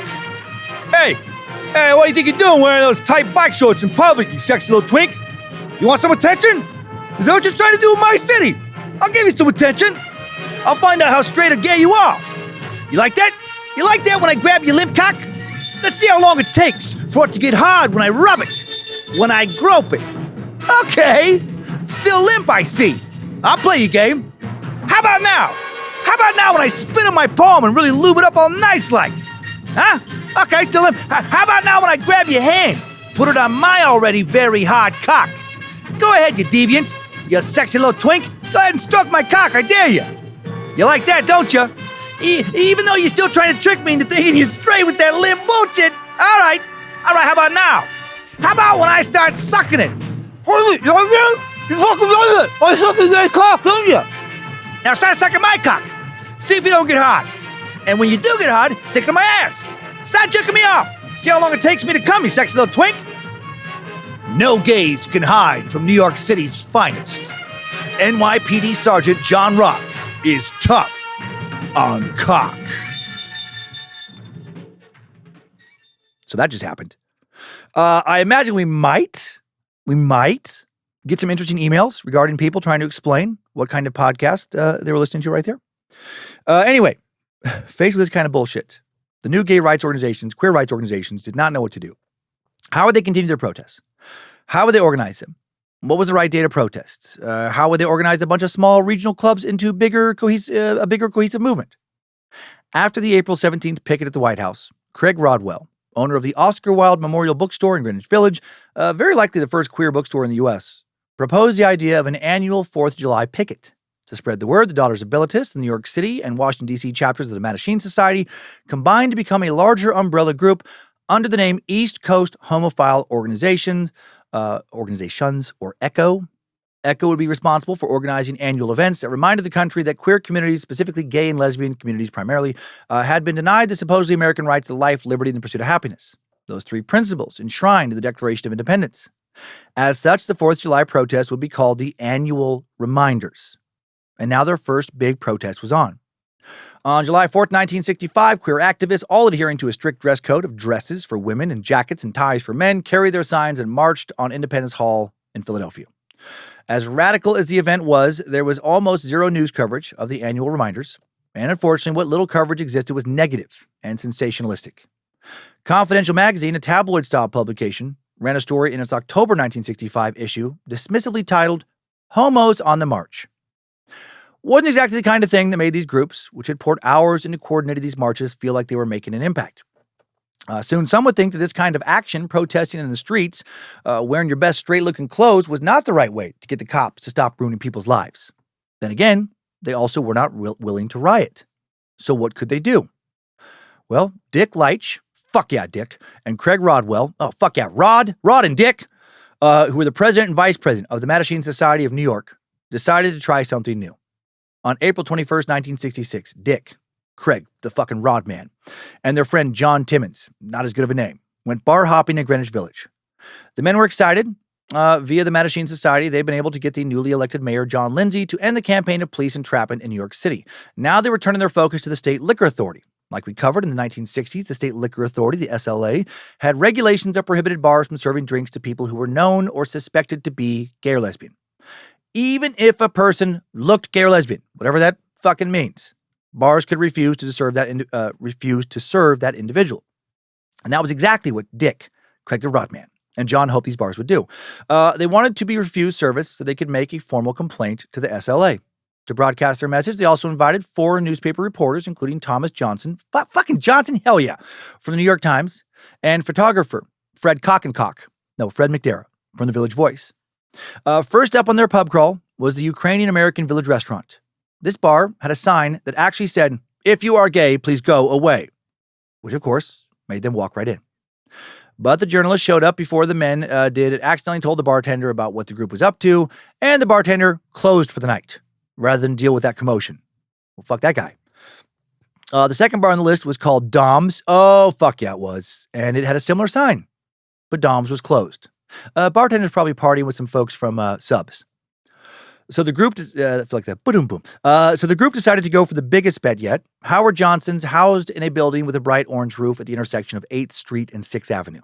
And after the men were seated, they handed the server a written note that said, "We are homosexuals. We believe that a place of public accommodation has an obligation to serve an orderly person, and that we are entitled to service so long as we are orderly." Well, the waitress called the manager over, and the manager said, "Go ahead and serve them. Hell yeah." Technically, this was a victory, except the men had hoped that they would be refused service. Their next try, Waikiki's, an even bigger bust. Not only did the bartender serve them, he gave them drinks on the house. Fucking love whoever that was. With 4 bars already attempted, the men were not making progress. They were also getting drunk. At this point, their friend Randy Wicker Randy Wicker, joined them, and they headed to Julius's bar, located only about a block from the Stonewall Inn. There had been a raid there a few days before. It seemed like, they were going to be denied service. Just as they had hoped, when Dick announced that they were gay, the bartender put his hand over the glass he had been about to give them, and the iconic moment was captured by Fred McDarrah. This evening would become known as the Sip-In. But the media coverage would not be as positive as they hoped. The New York Times headline about the Sip-Ins would read, 3 deviants invite exclusion by bars. My God. However, the Mattachine Society then challenged the liquor rule in court, and the courts ruled that gays had a right to peacefully assemble, which undercut the previous SLA contention that the presence of gay clientele automatically were grounds for charges of operating a disorderly premise. With this right established, a new era of licensed, legally operating gay bars began. That same year, 1966, marked a turning point for Bonnie's Stonewall, the bar and restaurant that would become known as the Stonewall Inn. A fire all but destroyed the property. In the aftermath, Tony Lauria, known as Fat Tony, purchased the property. And Fat Tony did a cheap renovation on the property. A year later, reopened the Stonewall Inn as a gay bar. So was Fat Tony gay? No, not at least publicly. Probably not at all. He was an Italian-American mobster. Indeed, in those days, the mob had almost complete control over the queer social scene in New York City. Did you see that coming? Mafiosos had figured out that they could purchase cheap properties in the city, turn them into gay bars, get around state liquor laws by operating as private bottle clubs, aka organizations where membership was nominally required. After all, liquor licenses were expensive and could be revoked if the police discovered you were serving, queer patrons, or if you were getting up to any other illegal activities, which the mafia certainly was. In other words, this workaround was a cheap way to set up shop. The mafiosos made money, stayed undercover alongside their patrons, had an excuse not to invest much in the ambience, since after all, they would just be serving queer people. To that end, the newly opened Stonewall Inn was indeed a fucking dump. The glasses were dirty. There was no running water behind the bar, which is why the glasses were dirty. The place abounded with safety, health, and fire code violations. Not to mention the fact that if you went there, you might find yourself rubbing shoulders with some very dangerous men. Well, Fat Tony owned the bar. The real man behind the operation was Matthew Matty the Horse Iannello, the capo of the Genovese crime family. Matty the Horse owned most of the underground gay bars and clubs in New York City, and he bribed the NYPD with large payments so that they would leave his establishments alone. For the Stonewall Inn, he paid about $2,000 a month. A lot of money now, way more back then. But even that was not enough to protect them from semi-regular raids. Despite paying for protection but not always getting it, Matty was still making money hand over fist, selling alcohol that was stolen or bootlegged, driving up the price of drinks and watering them down. But the real money came from extortion. And Ed the Skull Murphy, I love how these guys always have fucking nicknames, one of the crew members in the Genovese crime family was the ringleader. It has to have one of the most badass mafia nicknames I've ever heard. A former pro wrestler, the Skull, worked elaborate blackmailing schemes on his own customers. He would steal patrons' wallets to discover their identities, send his gangster friends to the unsuspecting patron's home, posing as officers from the police moral squad, and then the officers would keep quiet, they would say, but only for a price. This, in fact, was how the Stonewall Inn made the big bucks, by shamelessly exploiting their own patrons who were doing their best to live in secrecy. The Skull might have been fueled by some self-loathing to do this. In 1978, he would come out as gay himself. And then he would go on to speak publicly about gay rights and apologize profusely for his role in the hurt he had caused countless men and women. Didn't see that coming. Still, even though it was dangerous, the Stonewall did offer a place to hang out and to dance, perhaps the only gay bar in the city that was also truly a dance club. That was valuable. As Jerry Hoos, a Stonewall patron, would describe it, the bar itself was a toilet, but it was a refuge. It was a temporary refuge from the street. So what would it be like to go in? Visitors to the Stonewall Inn were greeted by a bouncer who would inspect them through a peephole in the door. The legal drinking age was 18, and to avoid unwittingly letting in undercover police, visitors would have to be known by the doorman or simply to, quote, look gay. However, only a few people in full drag were allowed in by the bouncers. Mostly the clientele were gay men, but a few lesbians came to the bar as well. Homeless male teens who slept in nearby Christopher Park would sometimes try to get in, get customers to buy them drinks. As visitors entered the bar, they left their coats at check-in on their left. A set of doors led to the first room where the long black plywood bar would on occasion feature a dressed-up go-go dancer. Although the bar served a variety of people, this first room was usually crowded with chino-wearing, more straight-laced patrons looking to have a drink and chat at the tables lined up along the walls, maybe meet somebody for some romance. Those looking to dance entered a set of side doors that led to a second room, which contained a large dance floor. The dance floor was thick with the smell of cheap, popular perfumes, Taboo, and Ambush, perfumes mostly worn by the drag queens. Patrons fed quarters into a jukebox, usually picking Motown or pop songs, and they danced freely with same-sex partners in the black-walled room, which was lit by pulsing gel lights, or black lights. The regular lights would only come on when the bar was tipped off about an incoming raid. At that, people would stop dancing and separate by a few feet, hoping that that would be enough to avoid an arrest for lewd conduct. For fuck's sake, what a bunch of nonsense. Why do some of us do this shit to others? I guess a lot of us are just fucking miserable. During a typical raid, the lights were turned on and customers were lined up to have their IDs checked. Those without identification or dressed in full drag were arrested. Others usually allowed to leave. When it came to women, police required that they wore at least 3 pieces of feminine clothing. Otherwise, they would be arrested. Typically, employees and management of the bars were also arrested and promptly bailed out by mafia connections. And then when the police left, the night would continue. Drinks, music, and more dancing. Indeed, the Stonewall was so popular because it was the only bar for gay men in New York City where dancing was allowed, but that also put a target on its back, but a target was sort of unavoidable for any place with a queer clientele, even for non-drinking establishments like Gene Compton's Cafeteria. The cafeteria sat in San Francisco's Tenderloin district on a block line with bars, cheap residential hotels, and other businesses typical of the city's seedy red light district. This area is one of the few places in that city where drag queens could live openly and also maybe make some money in a variety of illegal ways, like sex work or selling drugs. And when they could take a break for a bite to eat and hang out with friends, they inevitably found themselves at Compton's, which was open 24 hours a day. Unfortunately, the management at Compton's did not like this. I don't know what they expected to happen when they opened a restaurant in a red light district, but okay. And employees routinely called the police to clear the place out. Thanks to that, drag queens were frequently harassed and arrested, often for violating Section 240.35, Subdivision 4 of the California Penal Code, quote, being masked or in any manner disguised by unusual or unnatural attire or facial alteration, loiters, remains, or congregates in a public place with other persons so masked. After the raid, drag queens would leave, trickle back in, and then the cycle would start all over. And one morning in August of 1966, a Compton's employee called the police to again get the drag queens out. This time, though, when the police arrived and an officer grabbed one of the drag queens, she responded by throwing a cup of coffee in his face. Good. With that one action, the restaurant erupted into complete pandemonium. Patrons threw plates, salt, and pepper shakers and furniture, smashing the front plate glass window into smithereens. Some drag queens whacked police officers with their purses, high-heeled shoes, or their fists.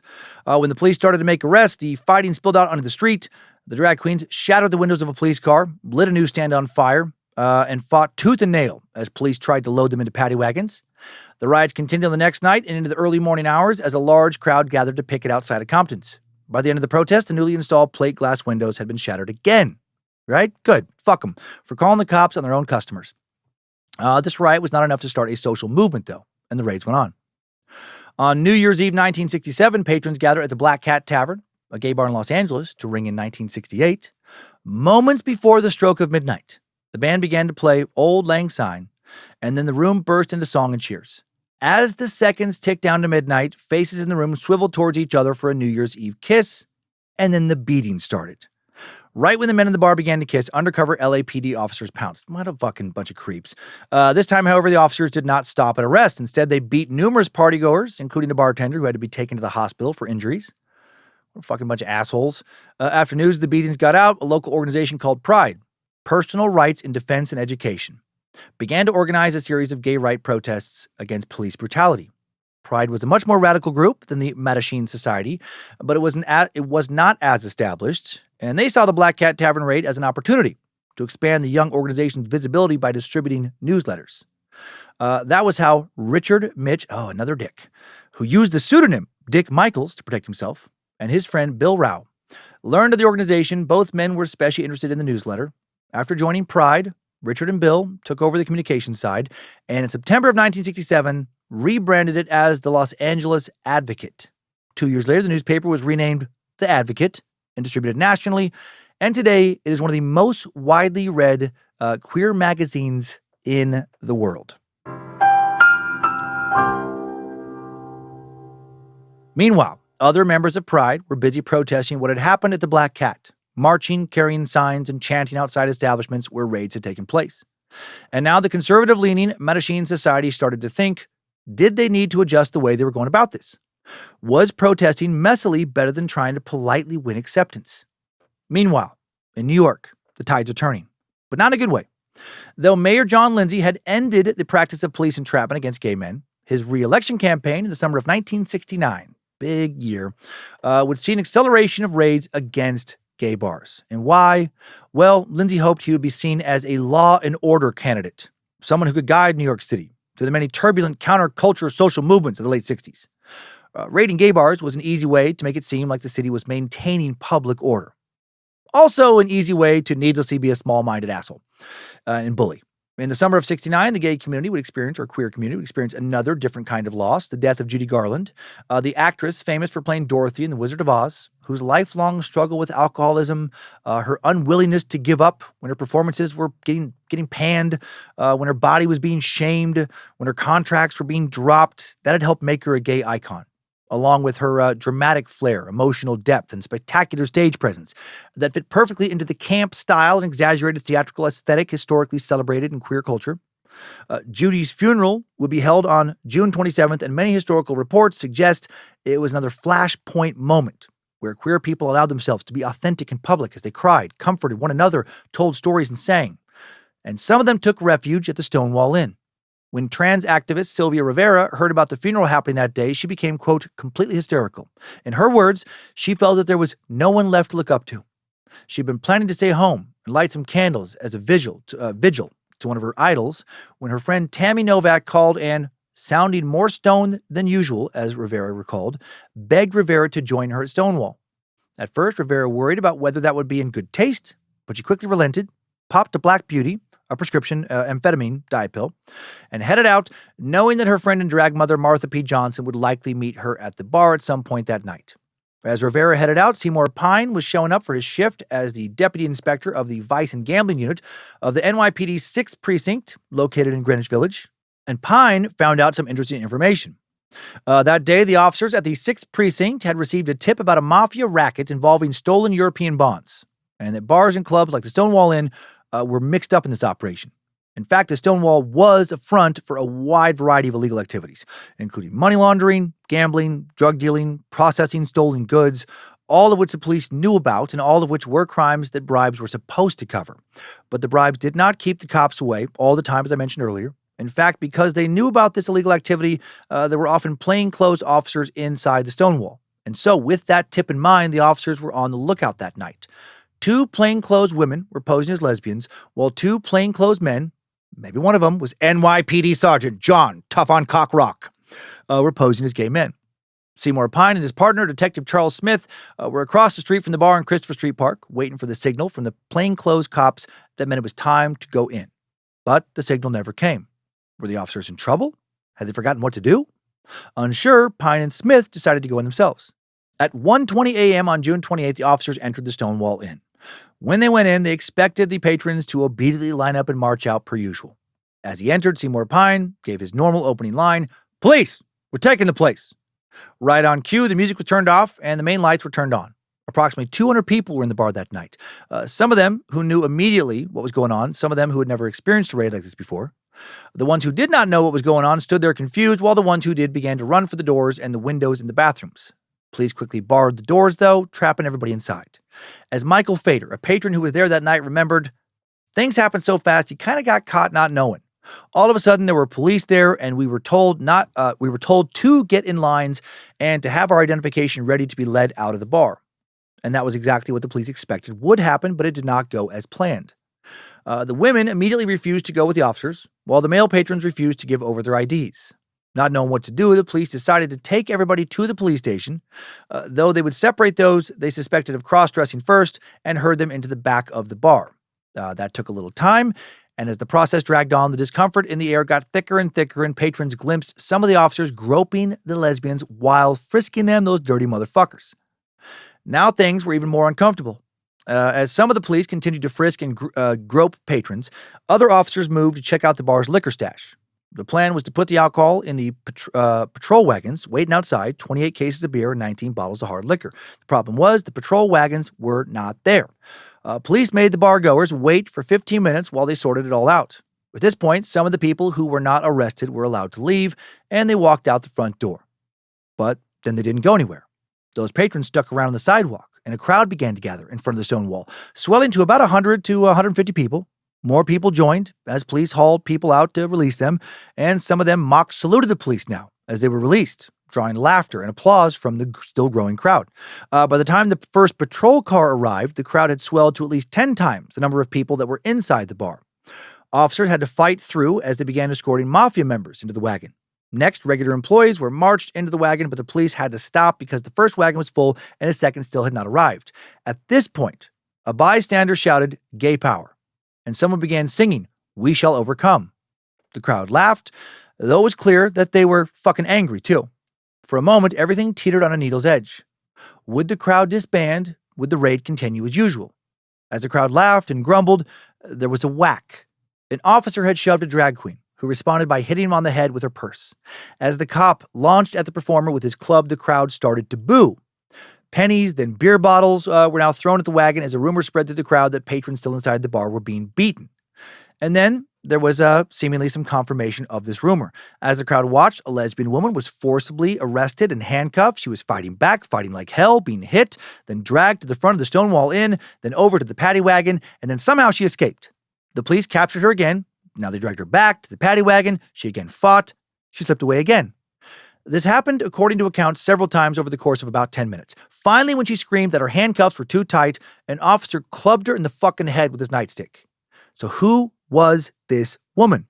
Lucifina incarnate, motherfuckers. Hail Lucifina. Maybe, probably. We actually don't know her identity for sure. She's known today only as the Stonewall lesbian. Some sources think that she was Stormy DeLavery, a well-known drag performer who had been born in New Orleans to a wealthy white man and his black maid, a woman sometimes referred to as the Rosa Parks of the gay community. When she was still a teenager, Stormy had left school to join the Ringling Brothers Circus, where she had jumped horses and rode side saddle.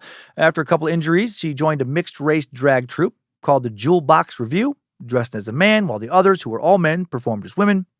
The group toured regularly in venues like the Apollo Theater and Radio City Music Hall, and Stormy was known for her deep voice, jazz-inspired rhythm, and gentlemanly persona. Most, though, seemed to doubt it was Stormy, who only came forward as the Stonewall lesbian in 2008, 39 years after Stonewall. They say that if Stormy had been there, she would have been instantly recognizable as a celebrity. So who knows? Back to the moment when the cops were finally dragging her toward the car, this Stonewall lesbian. Even though her head was bleeding, the woman, whoever she was, kept fighting.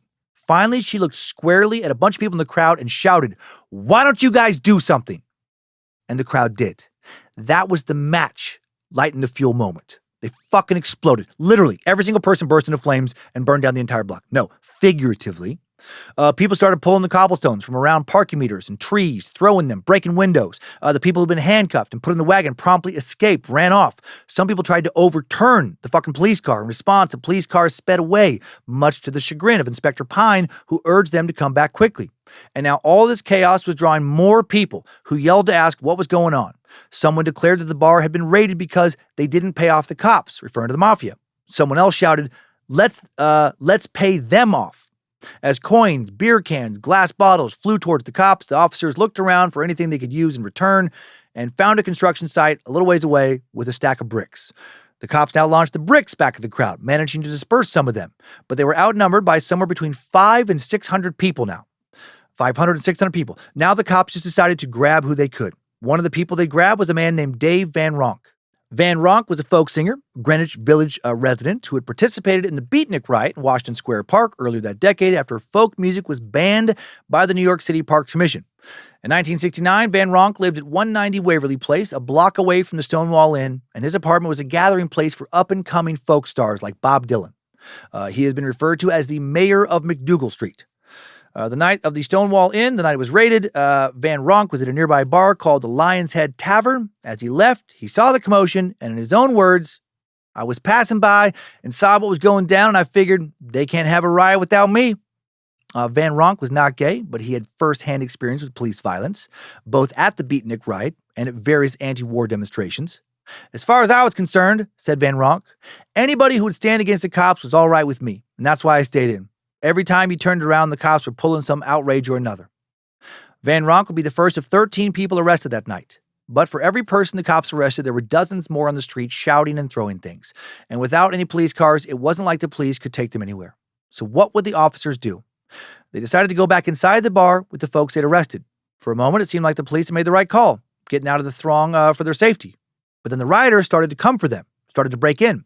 Garbage cans, bottles, rocks, actual garbage, bricks hurled at the building, breaking the windows. Witnesses would later say that so-called flame queens, hustlers, gay street kids, the most outcast people in the gay community, were the ones responsible for the first volley of projectiles aimed at the building.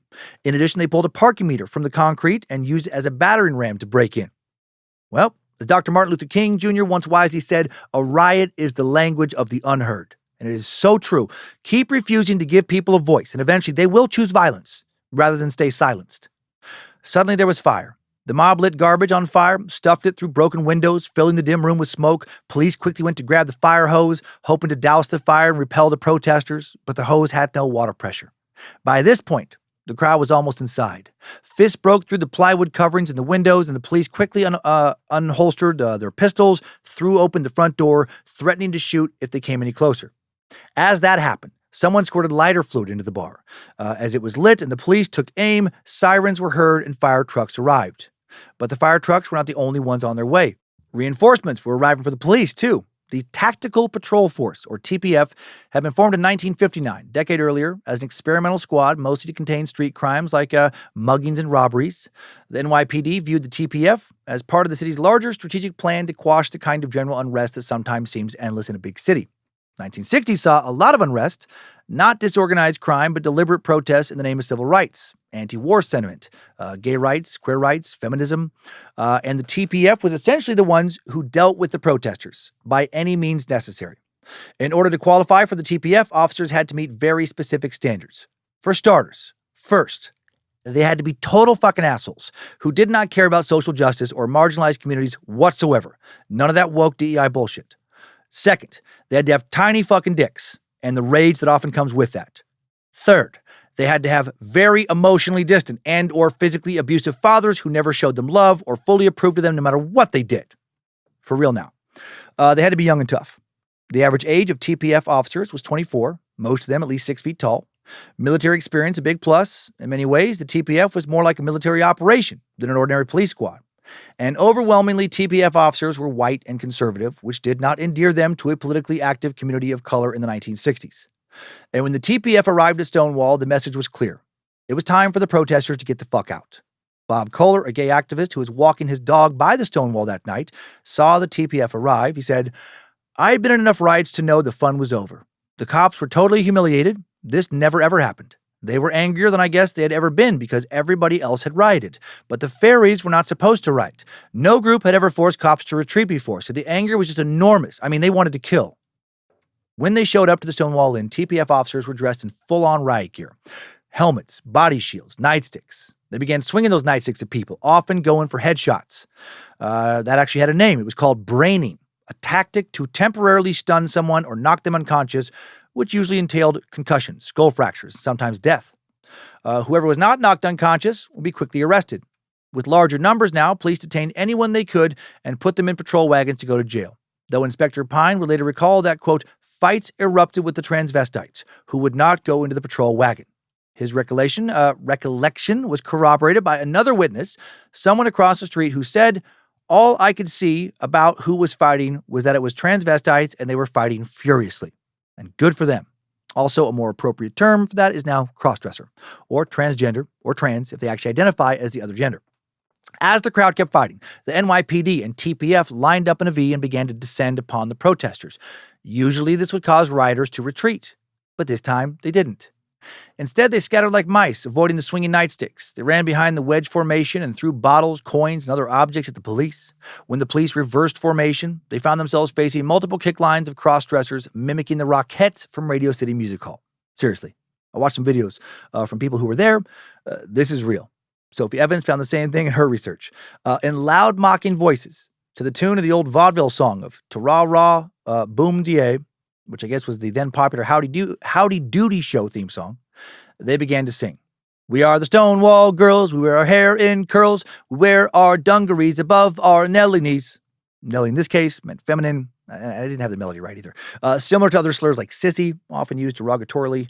One person who was there said the last two lines he and his crew sung were, "We don't wear underwear to show our pubic hair."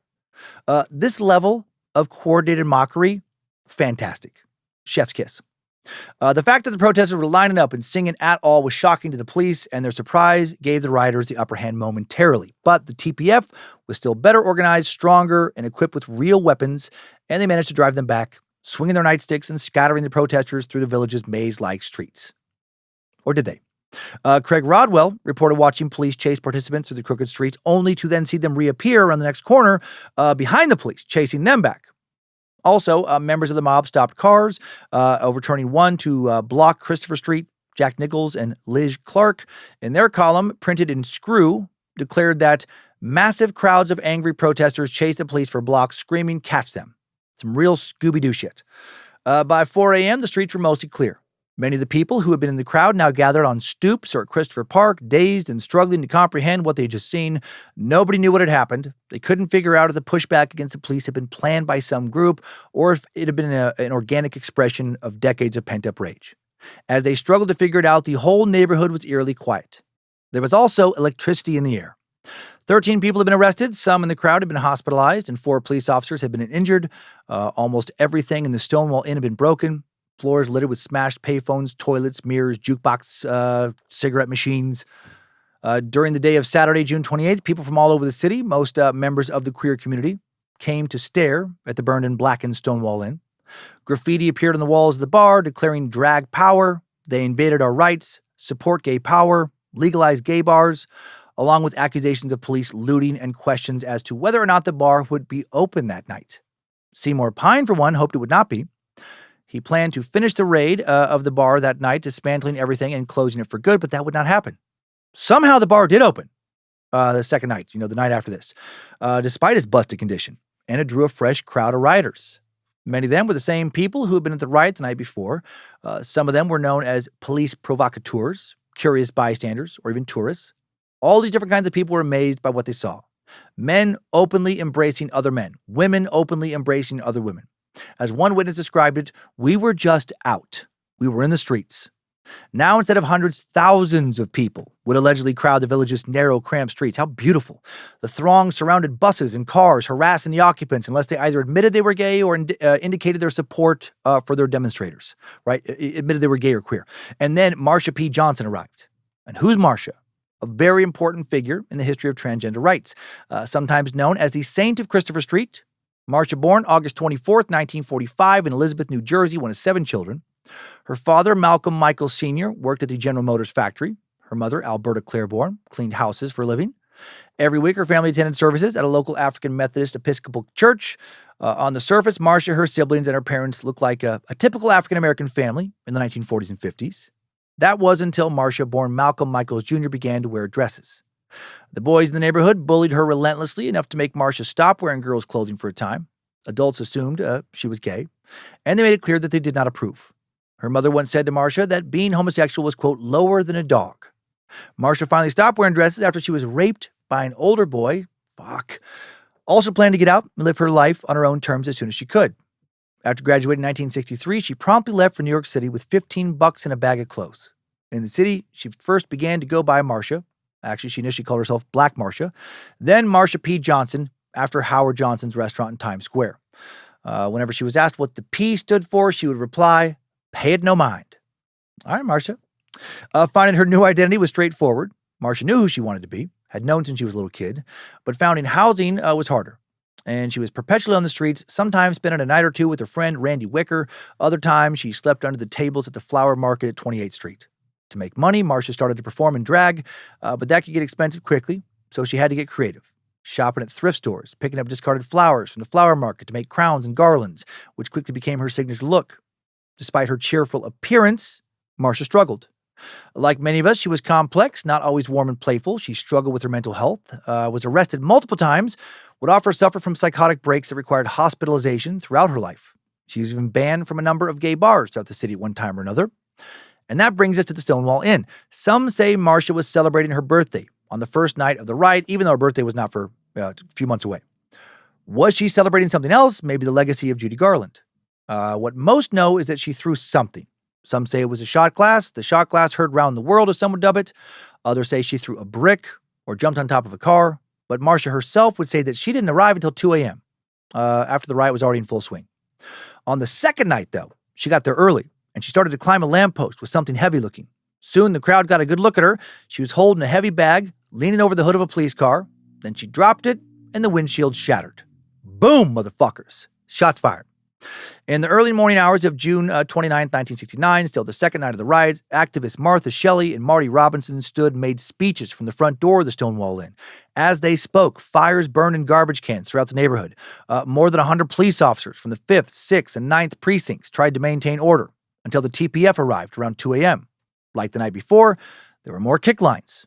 As Danny Garvin would observe from his friend's apartment across the street, quote, "I saw a bunch of guys on one side and the cops, with their feet spread apart and holding their billy clubs straight out. And these queens all of a sudden rolled up their pant legs into knickers, and they stood in front of the cops. There must have been about 10 cops one way, about 20 queens on the other side.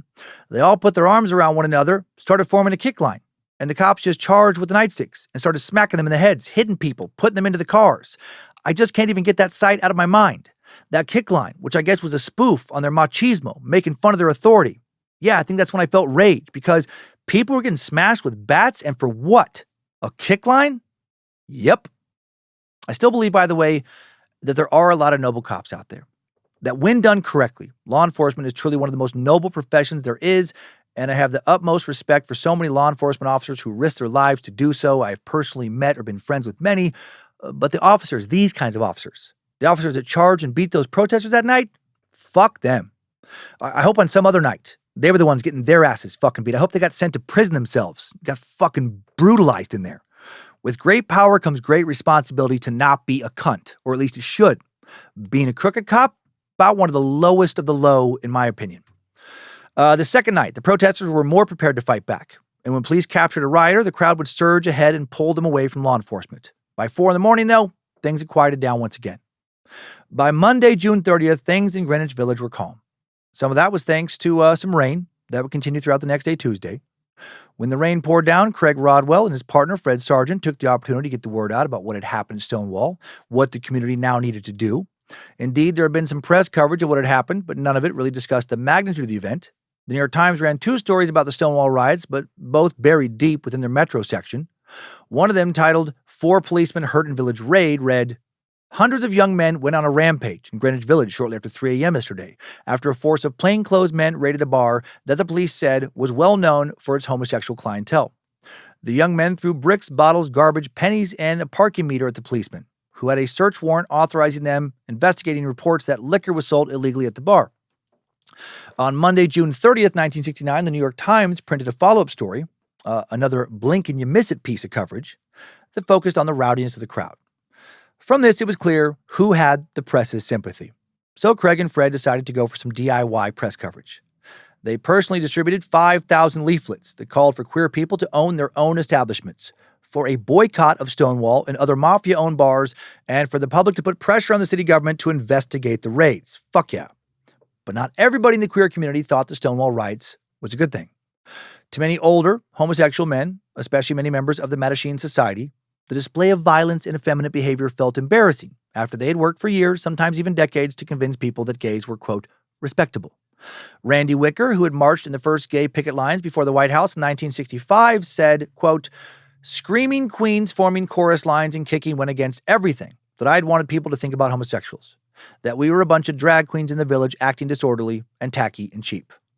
On Wednesday, July 2nd, some more media coverage seemed to back the Mattachine Society's view up. "Sheridan Square this weekend," wrote reporter Lucian Truscott for the Village Voice, "looked like something from a William Burroughs novel, as the sudden specter of gay power erected its brazen head and spat out a fairy tale, the likes of which the area has never seen. The forces of faggotry, spurred by a Friday night raid on one of the city's largest, most popular, and longest-lived gay bars, rallied Saturday night in an unprecedented protest against the raid and continued Sunday night to assert presence, possibility, and pride." Meanwhile, for the New York Daily News, Jerry Lisker wrote, Last weekend, the Queens had turned commando and stood bra strap to bra strap against an invasion of the helmeted tactical patrol force. Queen power reared its bleach blonde head in revolt. New York City experienced its first homosexual riot. Queens, princesses, and ladies-in-waiting began hurling anything they could lay their polished, manicured fingernails on. Bobby pins, compacts, curlers, lipstick tubes, and other femme fatale missiles were flying in the direction of the cops. The war was on. The lilies of the valley had become carnivorous jungle plants. So, not cool. On the day the Village Voice article was published, this fucking dismissive piece, a crowd of angry protesters marched down Christopher Street to the Village Voice's offices, threatening to fucking burn them down for their shitty hot take on the nature of the rioting. Once more, the tactical patrol force showed up. A street fight ensued between police and demonstrators. Shops were looted by some opportunists. Scores of people were injured, and 5 people were arrested. But still, word was getting out that the queer community was fighting the police and seemingly holding their own. Indeed, the mob of people that stormed the Village Voice now included other protesting groups that had been unsuccessful in their confrontations with the police and wanted to learn the Stonewall Riots techniques. By the end of the confrontation, which lasted about an hour, it was clear that the tides were turning, even if they weren't turning as fast as some of the protesters hoped. As described by one witness, the word is out. Christopher Street shall be liberated. But all of this presented a conundrum. What were gay advocacy groups supposed to do now? They didn't want to advocate for lawlessness and violence, but at the same time, it was clear that dressing in your Sunday best and peacefully protesting on a designated day wasn't getting shit done. That question was particularly relevant to the upcoming weeks. July 4th, 1969 was supposed to be the next annual reminder in Philadelphia, but most activists felt that compared to the Stonewall riots, the annual reminders had run their course. They weren't that effective. They didn't want to wear traditional outfits and picket quietly. They wanted to stand up for themselves. Ultimately, leaders decided to go forward with the annual reminder, though, and protesters reluctantly agreed to follow the dress code and remain silent during the picket. Well, most protesters. Not everybody followed these directives. For a moment, the protest was silent and respectful, just like it always had been. But then 2 women stepped out of the single-file line and held hands, which was a violation of the Mattachine Society's demonstration guidelines. Frank Kameny, again the man sometimes referred to as the father of America's gay rights movement, who was participating, was furious. But Craig Rodwell spoke up for the women, encouraged other couples to hold hands too, and soon the whole thing devolved into one big argument. That annual reminder got more attention, though, than the ones that had preceded it. As participant Lily Vincennes would remember, it was clear that things were changing. People who had felt oppressed now felt empowered. After the march, Craig Rodwell returned to New York City to determined to change the established quiet, meek ways of trying to get attention. One of his first priorities was planning Christopher Street Liberation Day, and he wanted the Mattachine Society to support his new plan. But the Mattachine Society didn't exactly know how it was going to navigate the post-Stonewall world. On July 9th, more than 100 people showed up to a Mattachine Society meeting. All of them wanted to know, how would the group move forward? How would gay rights move forward? Its leaders stuck to their old script. Educate heterosexual people, act respectably, their version of what they thought that was, and work towards acceptance, not radicalism. But the group, the majority of the people there, not having that. When a Mattachine officer suggested an amicable and sweet candlelight vigil demonstration, a man in the audience fumed and shouted, "Sweet? Bullshit. That's the role society has been forcing these queens to play." One person proposed the formation of a new group called the Gay Liberation Front, and the crowd went nuts. That was the death knell for the Mattachine Society, and it would be their last official meeting in New York. The Gay Liberation Front, aka the GLF, would take over. Unlike the Mattachine Society, the GLF was not a single-issue group. In addition to fighting for queer rights, they opposed other social inequities such as racism, class oppression, sexism, oppression of third-world countries. Many of their members also active in the anti-war movement, and the group actively supported the Black Panther Party. Within 6 months of the Stonewall Riots, the new GLF activists started a citywide newspaper called Gay. Meanwhile, they also organized dances and clothing drives, but their broad focus on all of society's ills would distract from the core mission of queer liberation. For one example, when Bob Kohler, that guy who had been walking his dog past the Stonewall Inn on the night of the riot, asked for clothes and money to help the homeless youth who had participated in the riots, the club's membership did not agree or ask him to write a proposal. To see if it was feasible, they just droned on and on about the downfall of capitalism. By the fall of 1969, some GLF members were unhappy with the way that the group was being run. They were trying to do too much shit at once. At least 4 members, Arthur Evans, Jim Owls, Arthur Bell, and Marty Robinson, began talking about breaking away and forming their own group. On December 21st, 1969, a group of about 20 people met in Arthur Bell's apartment, and together they formed the Gay Activist Alliance, GAA, which focused solely on gay and lesbian rights. Their constitution began, "We, as liberated homosexual activists, demand the freedom for expression of our dignity and value as human beings." And this was important because the raids had not stopped after Stonewall. While the Stonewall Inn itself was no longer functioning as a bar, it was up for rent by October 1969, there were always more gay bars to target. Indeed, in March of 1970, Deputy Inspector Seymour Pine raided the Zodiac and 17 Barrow Street, both gay clubs. 17 Barrow Street. Soon after that, the police raided the Snake Pit, an after-hours club with no liquor license, and arrested 167 people there. One of them was Diego Villales, an Argentinian national so frightened that he might be deported, that he might also be outed, that he tried to escape the police precinct by jumping out of a 2-story window, and he fell and impaled himself on a 14-inch spiked fence. Holy shit. Miraculously, he survived. While he was in the hospital, hundreds of members of the queer community held a death vigil protest outside the hospital. Also, GAA members organized a march from Christopher Park to the 6th Precinct, in which hundreds of gay men and lesbians and liberal sympathizers peacefully confronted the TPF. They also sponsored a letter-writing campaign to Mayor Lindsay, in which the Greenwich Village Democratic Party and Congressman Ed Koch sent pleas to end raids on gay bars. It felt like change, positive change, might finally be in the air. June 28, 1970, marked the first anniversary of the Stonewall Riots. To commemorate the events of the previous year, activists, especially Craig Rodwell, organized Christopher Street Liberation Day in New York City, widely recognized today as the first gay pride march in U.S. history. Pretty fucking cool. The New York March began on Christopher Street, right outside the side of the Stonewall Inn, and stretched for 51 blocks to Central Park. Thousands participated, many carrying signs and banners openly identifying themselves as gay or lesbian, including Marsha P. Johnson, who was now a member of both the GLF and the GAA. Fuck yeah, bro. Although organizers only received the parade permit shortly before the march began, participants encountered relatively little resistance from onlookers. The times were a-changin'. One New York Times account noted there was little open animosity and some bystanders applauded when a tall, pretty girl carrying a sign, "I'm a lesbian," walked by. Simultaneous marches also took place in Los Angeles and Chicago, signaling the emergence of a coordinated national movement for gay liberation. One made up of thousands of collaborating gay rights organizations. That was something that Frank Comedy had never thought possible, and he slowly realized that it was all thanks to the Stonewall Riots that he had disagreed with so much when they actually happened. As he put it, by the time of Stonewall, we had 50 to 60 gay groups in the country. A year later, there were at least 1,500. By 2 years later, to the extent that a count could even be made, it was 2,500. Similarly, Randy Wicker went back on his previous belief that there was something disgusting or unseemly about how the Stonewall Riots had gone down, later describing his distaste as one of the greatest mistakes of my life. Meanwhile, the GAA kept working. In 1971, the group rented a firehouse in New York City's Soho neighborhood, and that firehouse became the GAA's headquarters. Compared to the GLF, the GAA used more conventional methods to achieve change. They fought to overturn discriminatory laws. They worked to hold politicians accountable to the queer community. However, the GAA, probably best known for what became known as the ZAP, a direct confrontation with a public figure regarding queer rights, designed to embarrass a political figure or celebrity and gain media attention.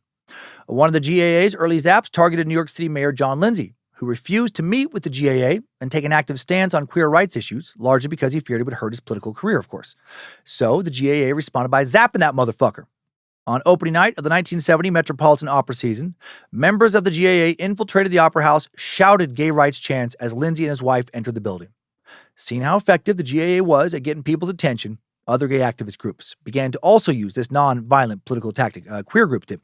Activist Mark Siegel, who witnessed the raid and uprising at the Stonewall Inn, became known for his television zaps. Some of his targets include the Tonight Show, starring Johnny Carson, and the Mike Douglas Show. His most famous zap took place on December 11th, 1973 on CBS Evening News with Walter Cronkite. Mark and a friend lied their way into the CBS television studio. While Walter Cronkite was anchoring the live broadcast, Mark ran in front of the TV camera, holding a big sign that said, "Gays Protest CBS Prejudice." Walter Cronkite kept his composure and later, to his credit, met with Mark Siegel and arranged meetings with CBS's top management to discuss news coverage of gay issues and queer issues. Hell yeah. And so on May 6, 1974, CBS Evening News and Walter Cronkite broadcast a news segment about gay rights. There were other important zapping successes as well, thanks to a zap at the American Psychiatric Association conference in 1970. In December of 73, the APA voted unanimously to remove homosexuality as a mental illness classification from the DSM. And more change was coming. In January of 1974, Kathy Kozachenko became the first openly homosexual American elected to public office when she won a seat on the Ann Arbor, Michigan City Council. 3 years later, Harvey Milk, openly gay man, would win a seat on the San Francisco Board of Supervisors. He would use his position to introduce legislation that protected gays and lesbians from being fired from their jobs. He ran a successful campaign against Proposition 6, an initiative that would have banned gay and lesbian teachers. Unfortunately, that would make Harvey a target. And on November 27, 1978, Harvey Milk and progressive mayor George Moscone were both assassinated. Shockingly, the man charged with the killings was not some wild-eyed lunatic, as Time magazine later wrote, but former city supervisor Daniel James White. Earlier that month, White had resigned his post on the Board of Supervisors, citing his inability to support his family on the position's salary of $9,600. 5 days later, though, he changed his mind and wanted his job back. Moscone, a popular progressive mayor, initially agreed, but as it turned out, it's not that easy to rescind a resignation, particularly one for public office. Moscone would either have to reappoint White or find someone else, and in the meantime, Harvey Milk got involved. The progressive Milk, along with others on the liberal side, lobbied against giving White, who was a conservative, his seat back, and these voices eventually won the mayor over. On November 27th, Moscone was slated to announce that he was appointing a Milk-based moderate liberal, Don Horanzi, to White's old seat. That information made its way back to White, who fucking snapped. He arrived at City Hall the next morning with a .38 caliber revolver. To avoid metal detectors, he snuck it in through the basement window. He then found it, barged into the mayor's office. The two men briefly talked before 3 shots rang out. Moscone's aides assumed it was a car backfiring or shots on the street, so no one intervened, as White then breezed out of the mayor's office en route to Milk's office. "Harvey, may I see you for a minute?" White allegedly asked. And then after a brief chat, he fired his gun again. In the end, White was only convicted on 2 counts of voluntary manslaughter, and his lenient 7-year sentence, for fuck's sake, spurred San Franciscans, especially members of the city's queer community, to riot in May of 79. Before moving on to close out this little story, little side quest, some good news. 2 years after White was paroled for 2 brazen murders, he murdered himself. While in general, I do not advocate for suicide, in cases where there was such a travesty of justice as this, I do appreciate an asshole taking himself out when the justice system has failed to do so. Back to queer rights now. On May 22nd, 1979, approximately 10,000 people gathered on San Francisco's Castro and Market Streets to commemorate what would have been Milk's 49th birthday.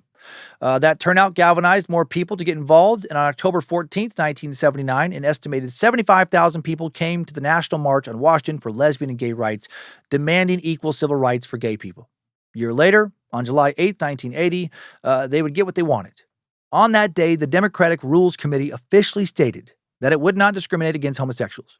At their national convention, which began on August 11th, the Democrats would become the first major political party to endorse a gay rights platform. And then various states would follow suit. 1982, Wisconsin would become the first U.S. state to outlaw discrimination on the basis of sexual orientation. It would take until the 1990s, though, for the federal government to roll back some of that McCarthy-era discrimination.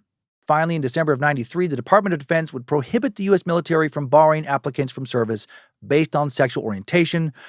Applicants shall not be asked or required to reveal whether they are homosexual, stated the new policy, which still forbade applicants from engaging in homosexual acts or from coming out. That policy would become known as Don't Ask, Don't Tell. Policy partially rolled back in a way by the Trump administration and their soulless fear-mongering and scapegoating and othering of transgenders, which has nothing to do with their moral stance and everything to do with political posturing. Political bullies targeting small outsider voting blocks that'll probably sadly never fully go away. In 1996, in the case of Romer versus Evans, the United States Supreme Court decided that Colorado's Second Amendment, which denied gays and lesbians protections against discrimination, was unconstitutional, calling them special rights. And we could go back and forth through the slow legislative progress for gay rights in the U.S., literally decades of back and forth as cases crawled their way up to the Supreme Court. States passed legislation and then walked it back, and finally, gay marriage was legalized nationwide in 2015 following the Supreme Court's ruling in Obergefell versus Hodges. But let's refocus on Stonewall. What happened to some of the people we've covered today? Well, in 1973, Craig Rodwell moved the Oscar Wilde Memorial Bookshop out of the tiny storefront at 291 Mercer Street to a larger space on the corner of Christopher Street and the aptly named Gay Street. He sold the bookstore in 1993, 3 months before he sadly died of stomach cancer. Oscar Wilde Memorial Bookshop remained open until 2009, when it then closed its doors permanently, but had a long run. Following year, 2010, Seymour Pine, that inspector who led the raid, would die at the age of 91. He had retired from the 6th Precinct back in 1976. Before he died, he apologized to the queer community for leading that raid. Right? Better late than never. Frank Comedy would die in 2010 at the age of 86. Back in 71, he would become the first openly gay candidate for Congress when he ran for the District of Columbia, although he did not get it. He spent much of the following decades challenging the military's ban on gay service members and speaking to closeted service members about the toll that living a fake life had taken on them. In 1980, Kameny even helped NSA linguist Jamie Shoemaker become the first openly gay government employee after Shoemaker's superiors discovered his sexuality and attempted to persuade him to resign. Finally, on June 29, 2009, John Barry, director of the Office of Personnel Management, formally apologized to Kameny on behalf of the U.S. government. Barry, who is openly gay himself, presented Kameny with the Theodore Roosevelt Award, the OPM's most prestigious award. And what about Marsha P. Johnson? Well, not good news here. In her later years, Marsha would be widely lauded as the woman who threw the first brick at Stonewall, although we now know this is not true since she didn't show up until well after the throwing started. That probably got confused with her dropping the heavy bag on the police car during the second night of the riots. Some historians argued that the growing emphasis on Johnson's role reflected a broader effort to recognize the contributions of transgender people, drag queens, homeless youth, and people of color in the uprising.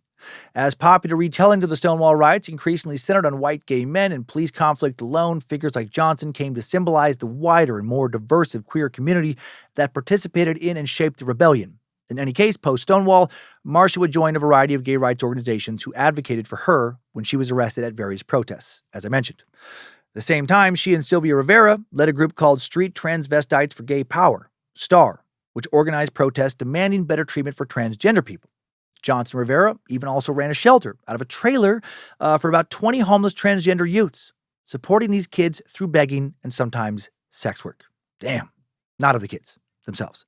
But that came to an end when truck drivers removed the trailer, accidentally transporting one of the youths all the way to fucking California in the process.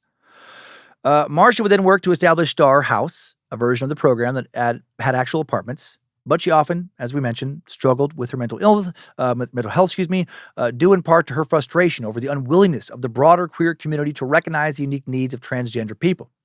She would spend most of the 1980s performing with various theater groups, although she was hospitalized frequently for mental health issues. And then she disappeared.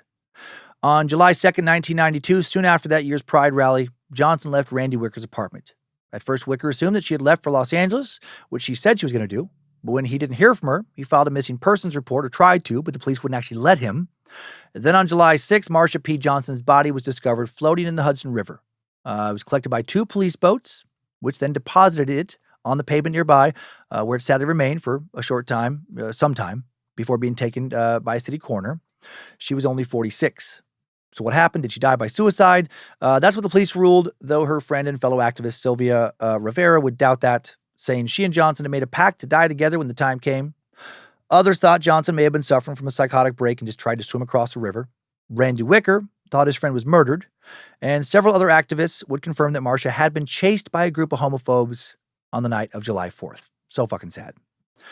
And now let's return to the core topic here. What happened to the Stonewall? Well, a gay bar named New Jimmy's opened at the Stonewall site in May of 1990, bearing a plaque commemorating the site's history. The next year, New Jimmy's was renamed the Stonewall Inn, possibly to capitalize on the building's history, but it didn't work. Now there were a lot more gay bars in the city, and the Stonewall Inn was never busier than 50 or 60 people on the best nights. In the late 90s, the space would be renovated, turned into a multi-floor nightclub. In 2000, the Stonewall Inn became a National Historic Landmark, but then that didn't help its business much either. Throughout the 2000s, Stonewall's beverage suppliers were busy suing its operators, few patrons were showing up, and it seemed like the world had moved past the location of the Stonewall Riots. The owners could not justify paying the monthly rent, which had ballooned to $20,000, for a few people to walk in, look around, go, huh, cool, and then leave. So would the Stonewall survive? Around 2007, the bar was taken over by businessmen Bill Morgan, Tony DeSico, Kurt Kelly, along with the bar's first lesbian investor, Stacy Lentz, and they managed to keep it going. The bar was still not a gay hotspot, but it ran, mostly catered to tourists, city kids, what one source describes as bridge and tunnel gaze. But then came the pandemic. With the bar, as most public places were, closed, it seemed like the Stonewall's days were finally at an end, but luckily, crowdfunding managed to pay the rent while the Stonewall was closed, and the bar reopened in July of 2020 with a limited capacity. Soon, a visitor center would go up next door, opening just 2 years ago, June 28th, 2024. The Stonewall is still open today, but still faces challenges, like a recent one from the federal government. In February of this year, the federal government removed the pride flag from the Stonewall National Monument, replacing it with an American flag. This was in accordance with the Department of Interior's requirement for federally maintained parks to fly only the American flag, the department's flag, and the prisoners of war flag.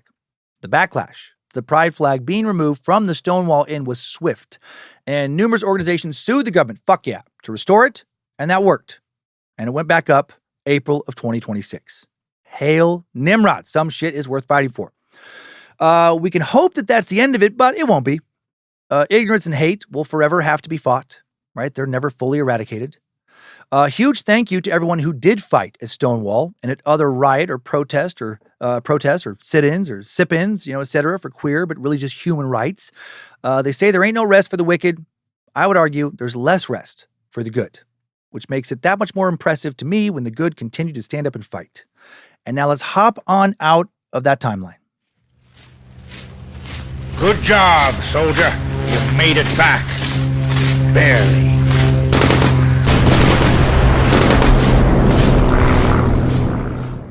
The Stonewall Riots. Did that story go how you expected it to?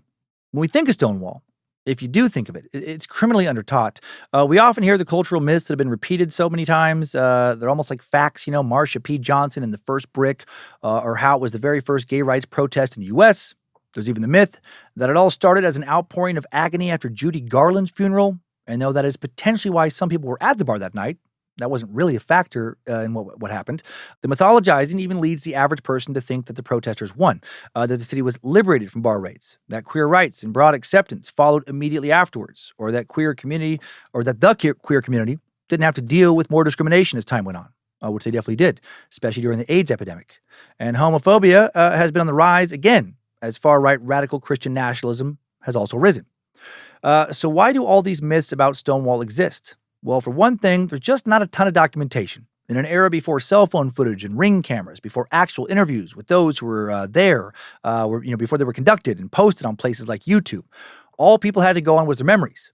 Some saw Stonewall as a riot, others saw it as a revolution, others saw it as a fun night out that happened to take a bad turn. Some remembered their friend being there when they weren't. Others later inserted themselves into it. Some figures, like the Stonewall lesbian, were never conclusively identified, while Marsha P. Johnson took a center stage in later retellings, even though she likely came late, very late, to the first night. In Marsha's case, one of the reasons that her role was exaggerated was because it spoke to how many trans women and drag queens participated that night. That Stonewall was not just about gay liberation, but queer liberation as a whole. But the other reason those misconceptions exist might be more fundamental to how the queer rights movement acted in the years afterwards. Stonewall was not the first queer riot, but it was the first one to be commemorated in a large-scale organized way. And instead of turning that commemoration into a sad, solemn observance, activists turned it into something else. A celebration where people danced in the streets, sang and shouted joyfully, and simply were themselves in public. To set the blueprint for pride marches, to turn it into a movement, Stonewall had to become a narrative, something that people could understand easily. That's why the first brick becomes so important. It gives the protesters a flashpoint moment, a second when everything shattered and the world was born anew. As we know, though, that wasn't really how it happened. Stonewall was not an organized protest, nor was it disorganized. Many activists were there, but the people who incited most of the action were the ones who had been mostly left behind by early attempts at organization, those who did not look respectable according to society's standards for how men and women should present, queer people who were homeless and teenagers. In reality, Stonewall was much more complex than its later retellings, like pretty much all historical events. And that is why it makes it worth diving into. And now, after all of that information, before jumping into some takeaways, a personal note for this episode. I will try to make it through this with dry eyes. We'll see. Burying my uncle Paul Cummins back in 1995 when I was a senior in high school left a big impression on me. Didn't even get his own tombstone. His cremation urn was buried in his grandmother's plot in Riggins, Idaho, by just my father and me. No one else was there for it. This guy was one of the first babysitters I ever had. He lived with us, my dad and mom and I, and then my little sister off and on for a few years when I was a little guy in Anchorage, Alaska. Dressed me up for Halloween, turned me on to cool music like Aha, and he was also gay, but born to the wrong family to be accepted. Son of a zealot, son of a Pentecostal doomsday hellfire and brimstone pastor, and his even more judgmental wife. Unaccepted by his parents, unaccepted by most of his brothers outside of my dad, he was an outcast. And he fell into hard drug use, fueled by shame and judgment, ended up living on the street during the height of the AIDS crisis, ended up doing sex work, got HIV. HIV turned into AIDS, and this beautiful, funny, warm and witty, stylish, caring man ended up dying in a San Francisco hospital bed, wasted down to nothing. A living, barely living skeleton who spent his final days with his mother at his side, his very unsupportive mother who did not nurture him or give him comfort in his final moments, but instead judged him, begged him to repent who he was, to say he wasn't who he was, became so hysterical and harsh with him. She was nearly kicked out of the hospital, should have been kicked out. She tormented him until the very end. And how fucking tragic. And wildly unnecessary. She could have just loved him. Everyone could have. They could have just loved him. They could have just let him be who he's born to be. It's so fucking easy to do that, to just love people. So fuck her and my grandpa forever for not doing that. They embodied that quote of there's no hate like Christian love. And I know that a lot of Christians are not like that, but some fucking are. And shame on them. Shame on all of them for that. I have no tolerance at this point in my life for that kind of hate because there's no justification for it, religious or otherwise. 2 years ago, I went to a service for one of my good friends from college, Jose Garcia. Toughest kid I knew from those days. The first to stand up for someone for being bullied. Dude threw a mean punch. Wasn't afraid to get hit either. Fucking tough dude. Strongest guy I ever worked out with at the gym back then. Straight A student. Funny. Easily the most handsome man out of our friend group. We all wanted to be Jose. But Jose didn't want to be Jose. He came from a deeply Catholic family, came out after college, and they were ashamed of him. Rejected him to some degree. Guy looked like a fucking model. Made an awesome living in the medical field, lived in New York City, fell into hard drug use due to self-hate more than anything. It was just so shocking to so many people. He did not return a lot of my final texts to him in his last years, cut himself off from a lot of the people who cared about him, right? Just the self-loathing, and then he died by suicide. His family could have just loved him, could have just accepted him for who he was. It was so fucking easy to do. He was such a lovable guy. There's just no need for all this hate. You get angry when you see two dudes kissing on a TV or in public? Get over it. Fuck you. Fuck you for not letting them love each other like you want to be loved. It makes you uncomfortable? Then go to therapy, you ignorant fuck. And I say that as somebody who was an ignorant fuck. Let them love. Let the transgender kid feel love. The gay kid, the lesbian kid, the bisexual kid, all the queer kids and queer people. They're hurting nothing but the feelings, the fragile feelings and sensibilities of the ignorant. Full stop. Let me repeat that. They are hurting nothing but the fragile feelings and sensibilities of the ignorant. One of my best friends is gay. He and his partner are some of the best people I know. I truly love them. Vacation with them. Want to pour into my relationship with both of them so much more. And I love them for who they are because they're fucking awesome. Smart, strong, hardworking, silly, caring, empathetic, funny as fuck, compassionate, worldly, adventurous. And I hate that when we are all out in public together, they have to worry about being affectionate. Lindsay and I don't, but they do, right? They don't want to bother anyone. Well, I want to bother the people who are bothered by them. I want to cave their fucking heads in moments. Just leave them alone.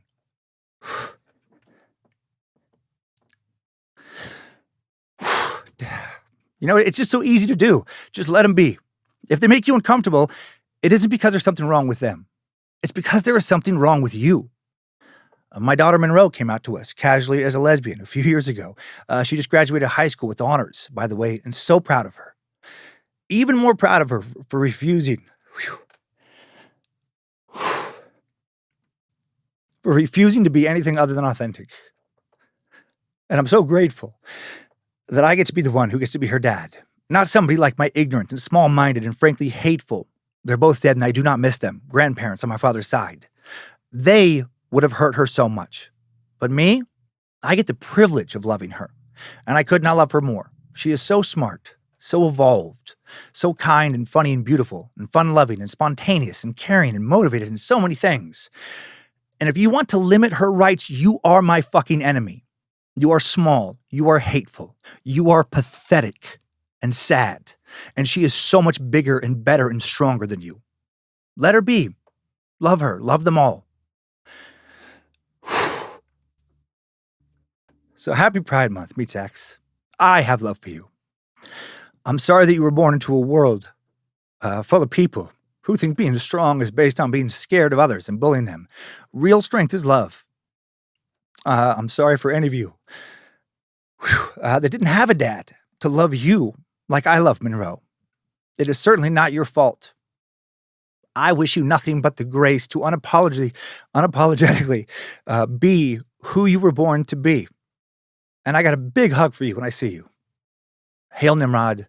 And time now for what I imagine will be a wildly anticlimactic top 5 takeaways. Timesuck Top 5 Takeaways.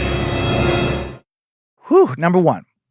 In the very early morning hours of June 28th, 1969, the NYPD, led by Sergeant John Tuff on Cockrock, or Inspector Seymour Price, descended on the Stonewall Inn for a routine raid of the mafia-owned establishment.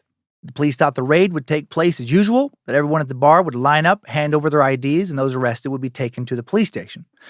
But that didn't happen. First, the crowd refused to hand over their IDs, and while police sorted out the confusion and tried to get patrol cars to come to the bar, a crowd gathered outside the Stonewall. Man, emotions. So got a lot of emotion, of course. When a figure known as the Stonewall Lesbian shouted at the crowd to do something, they responded in full force, throwing stones, cups, and pennies at cops, forced them back into the Stonewall Inn, and even lighting the place on fucking fire. Number 2, by far the most iconic moment of Stonewall Riots were the kick lines, moments at which the TPF, which was basically the NYPD's riot-suppressing force, tried to advance on the protesters and found themselves face-to-face with a Rockette-style lineup of drag queens kicking and singing, I fucking love it, so does Lucifina. These moments showed that brutal force was being used against people who were just out having a good time, celebrating themselves, their identities, their communities. And this would be absorbed into the first Pride marches, first Pride parades, which were commemorations of Stonewall. Number 3, for years, gay activists, queer activists did not know how to get their message across to politicians. Was it better to dress conservatively and picket, as the Mattachine Society believed? Should you educate people like the daughters of Bilitis tried to do? After Stonewall, this happened with the Gay Liberation Front too, which tried to expand its messaging to fight classism and racism, but ultimately was perhaps too broad. When it comes to starting a revolution, there are a lot of ideas out there, but ideas may matter less than the day-to-day realities of the discrimination that minorities face. What we can say, though, is that when people get pushed far enough, they will eventually fight back. So stop fucking pushing them. Number 4, the Stonewall Inn is still around today, though it's not really the seedy locale it was when the mafia ran it. Indeed, the space at 51 and 53 Christopher Street has a long and fascinating history, dating back to when it was used as the stables for horses that would make deliveries to Saks Fifth Avenue. Later, when cars became more abundant, it became Bonnie's Stonewall Inn, by all accounts, a straight establishment, though the name may have been a coded message to lesbians. In recent years, the Stonewall Inn has faced many challenges: high rents, the pandemic, the bullshit with the pride flag, but it still managed to stick around as an important monument in the history of gay liberation, queer liberation, as a national historic landmark. Number 5, new info. We talked a bit about how you can see the pride flag outside Stonewall today, as well as in many other West Village establishments. But do you know who invented the pride flag? Gilbert Baker, a Kansas native who had served in the military before being dishonorably discharged for his sexuality, designed the pride flag in 1978, after Harvey Milk's successful election. Gilbert's friends encouraged him to embrace the optimism of the moment and design a flag for the community, something that would be instantly recognizable, and he would. Some sources say Harvey Milk asked him to make the flag directly, but that's unclear. Gilbert thought about the design for a while, but couldn't come up with anything. Then at a show at the Winterland Ballroom, Baker watched the crowd move around him. As he put it, dance fused us, magical and cleansing. We were all in a swirl of colors and light. It was like a rainbow. With that idea and $1,000 given to him by the Gay Freedom Day Parade Committee, Gilbert created 2 60 by 30 foot rainbow flags for the Gay Freedom Day Parade, June 25th, 1978. In his view, the colors red, orange, yellow, green, blue, indigo, and violet represented sexuality, life, healing, the sun, nature, art, harmony, and the spirit, respectively. After Milk's assassination, Gilbert went into business with Paramount Flag Company to make sure that Harvey's legacy would not be forgotten. The demand was so great that it was impossible for them to make a 7-color version of the flag, so they settled on the 6-color version that's still in use today. Timesuck Top 5 Takeaways. Woo, the Stonewall Riots have been sucked. You know, I could have stopped down, could have stopped recording when I got emotional, but I wanted you to hear it. I'm trying to get better at that. I just think it's important. Thank you to the Magic Productions team for all the help in making Timesuck. Thanks to Queen of Bad Magic, Lindsay Cummins. Thanks to Logan Keith helping to publish the episode, designing merch for the store at badmagicproductions.com. Thanks to Sophie for her kick-ass research. Kick-ass, even though she had to say goodbye to her longtime fur baby Lila. Rest in peace, Lila. May Bojangles find and protect you. Also, thanks to the All-Seeing Eyes moderating the Cult of the Curious private Facebook page, the Mod Squad making sure Discord keeps running smooth, and everyone over on the Timesuck subreddit and Bad Magic subreddit.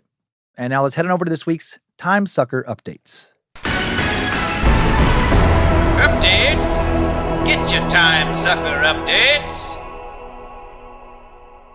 First up, neurodivergent fitness sucker, Rin, sent in a message to Bojangles at timesuckpodcast.com with a subject line of, I have the answer you seek, Dan.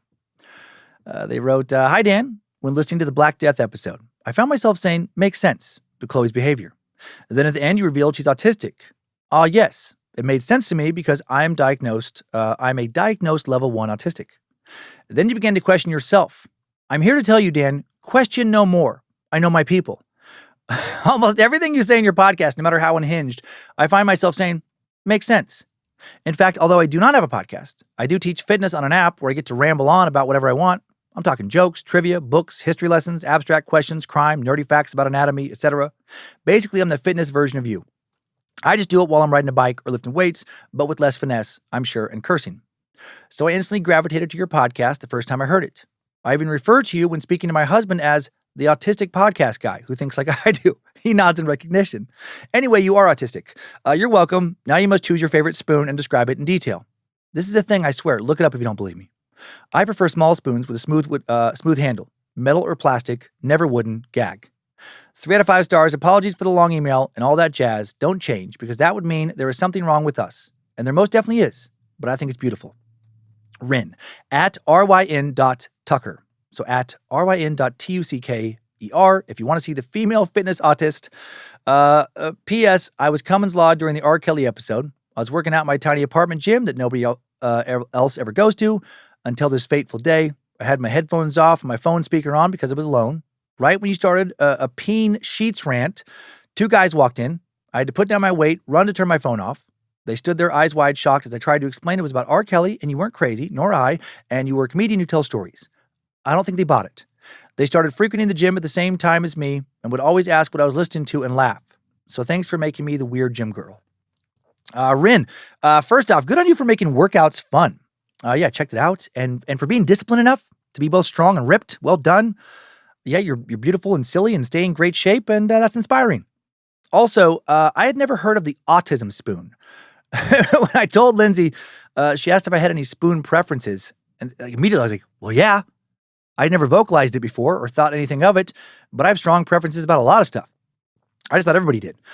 Spoon-wise, I strongly prefer a medium-sized metal spoon, not too small, to not be able to get enough food, in my mouth with each bite to eat efficiently and take too long, but also not too big because then the metal touches my teeth and I really fucking hate that.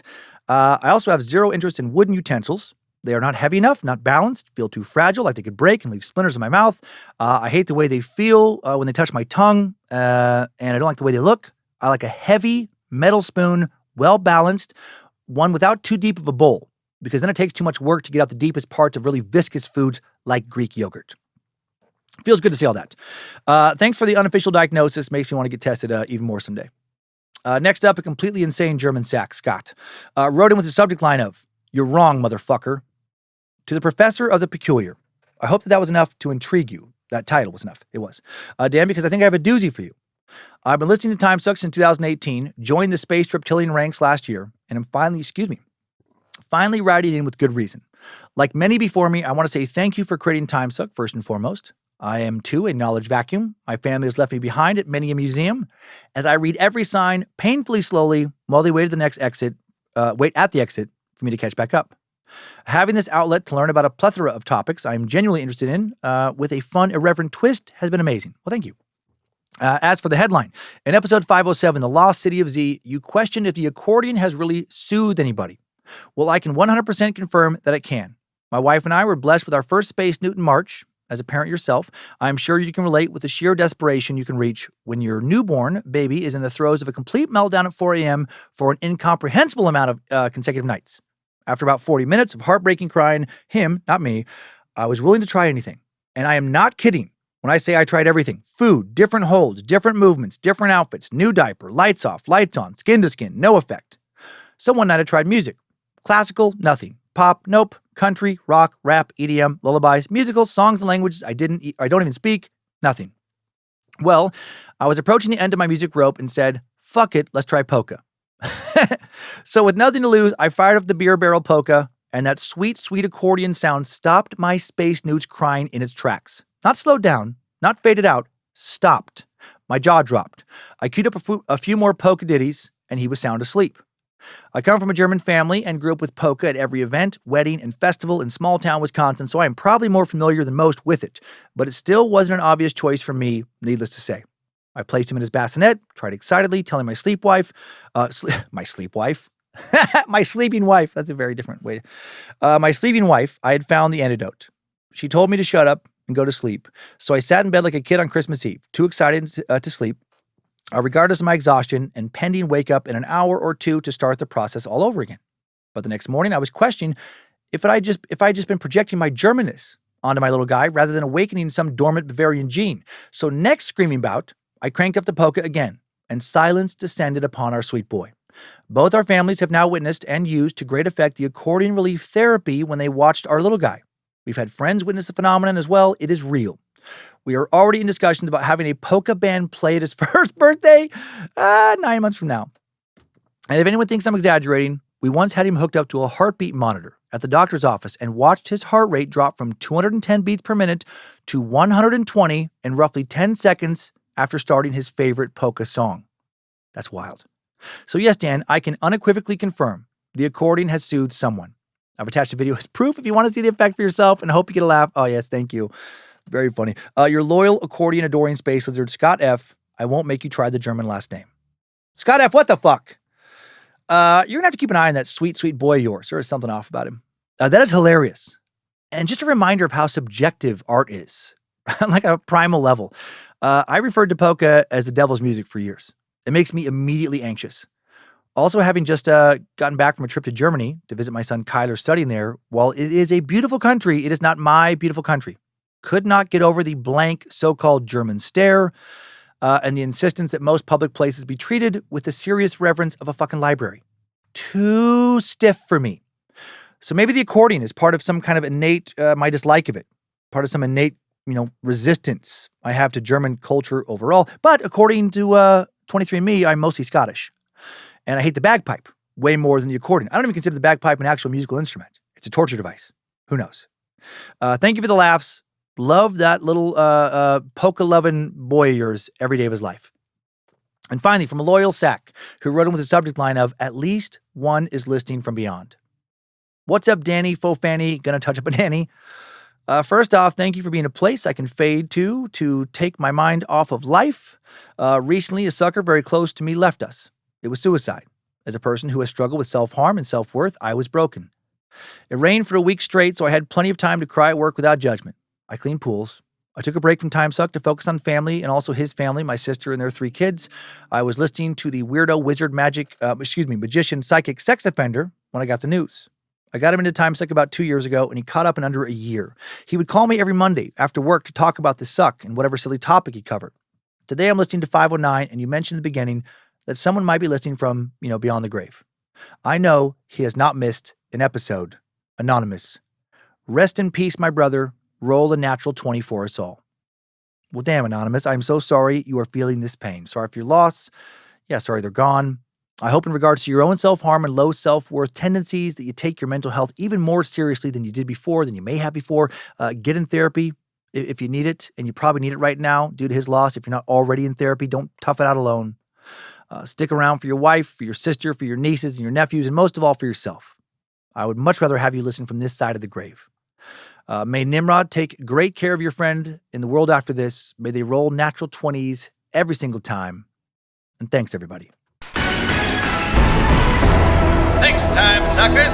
I needed that. We all did. Well, thank you for listening to another Bad Magic Productions podcast. Be sure and rate and review Timesuck if you haven't already. Please don't be hateful or dismissive or disgusted by someone just because they are queer, right? Don't worry about them. Worry about yourself. Work on yourself. Grow. Evolve. Be more loving. Let them have the same kind of seat at the table that you get to have. And keep on sucking.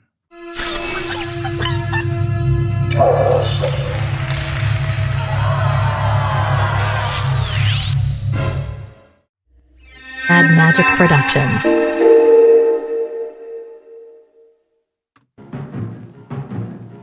No gays can hide from New York City's finest.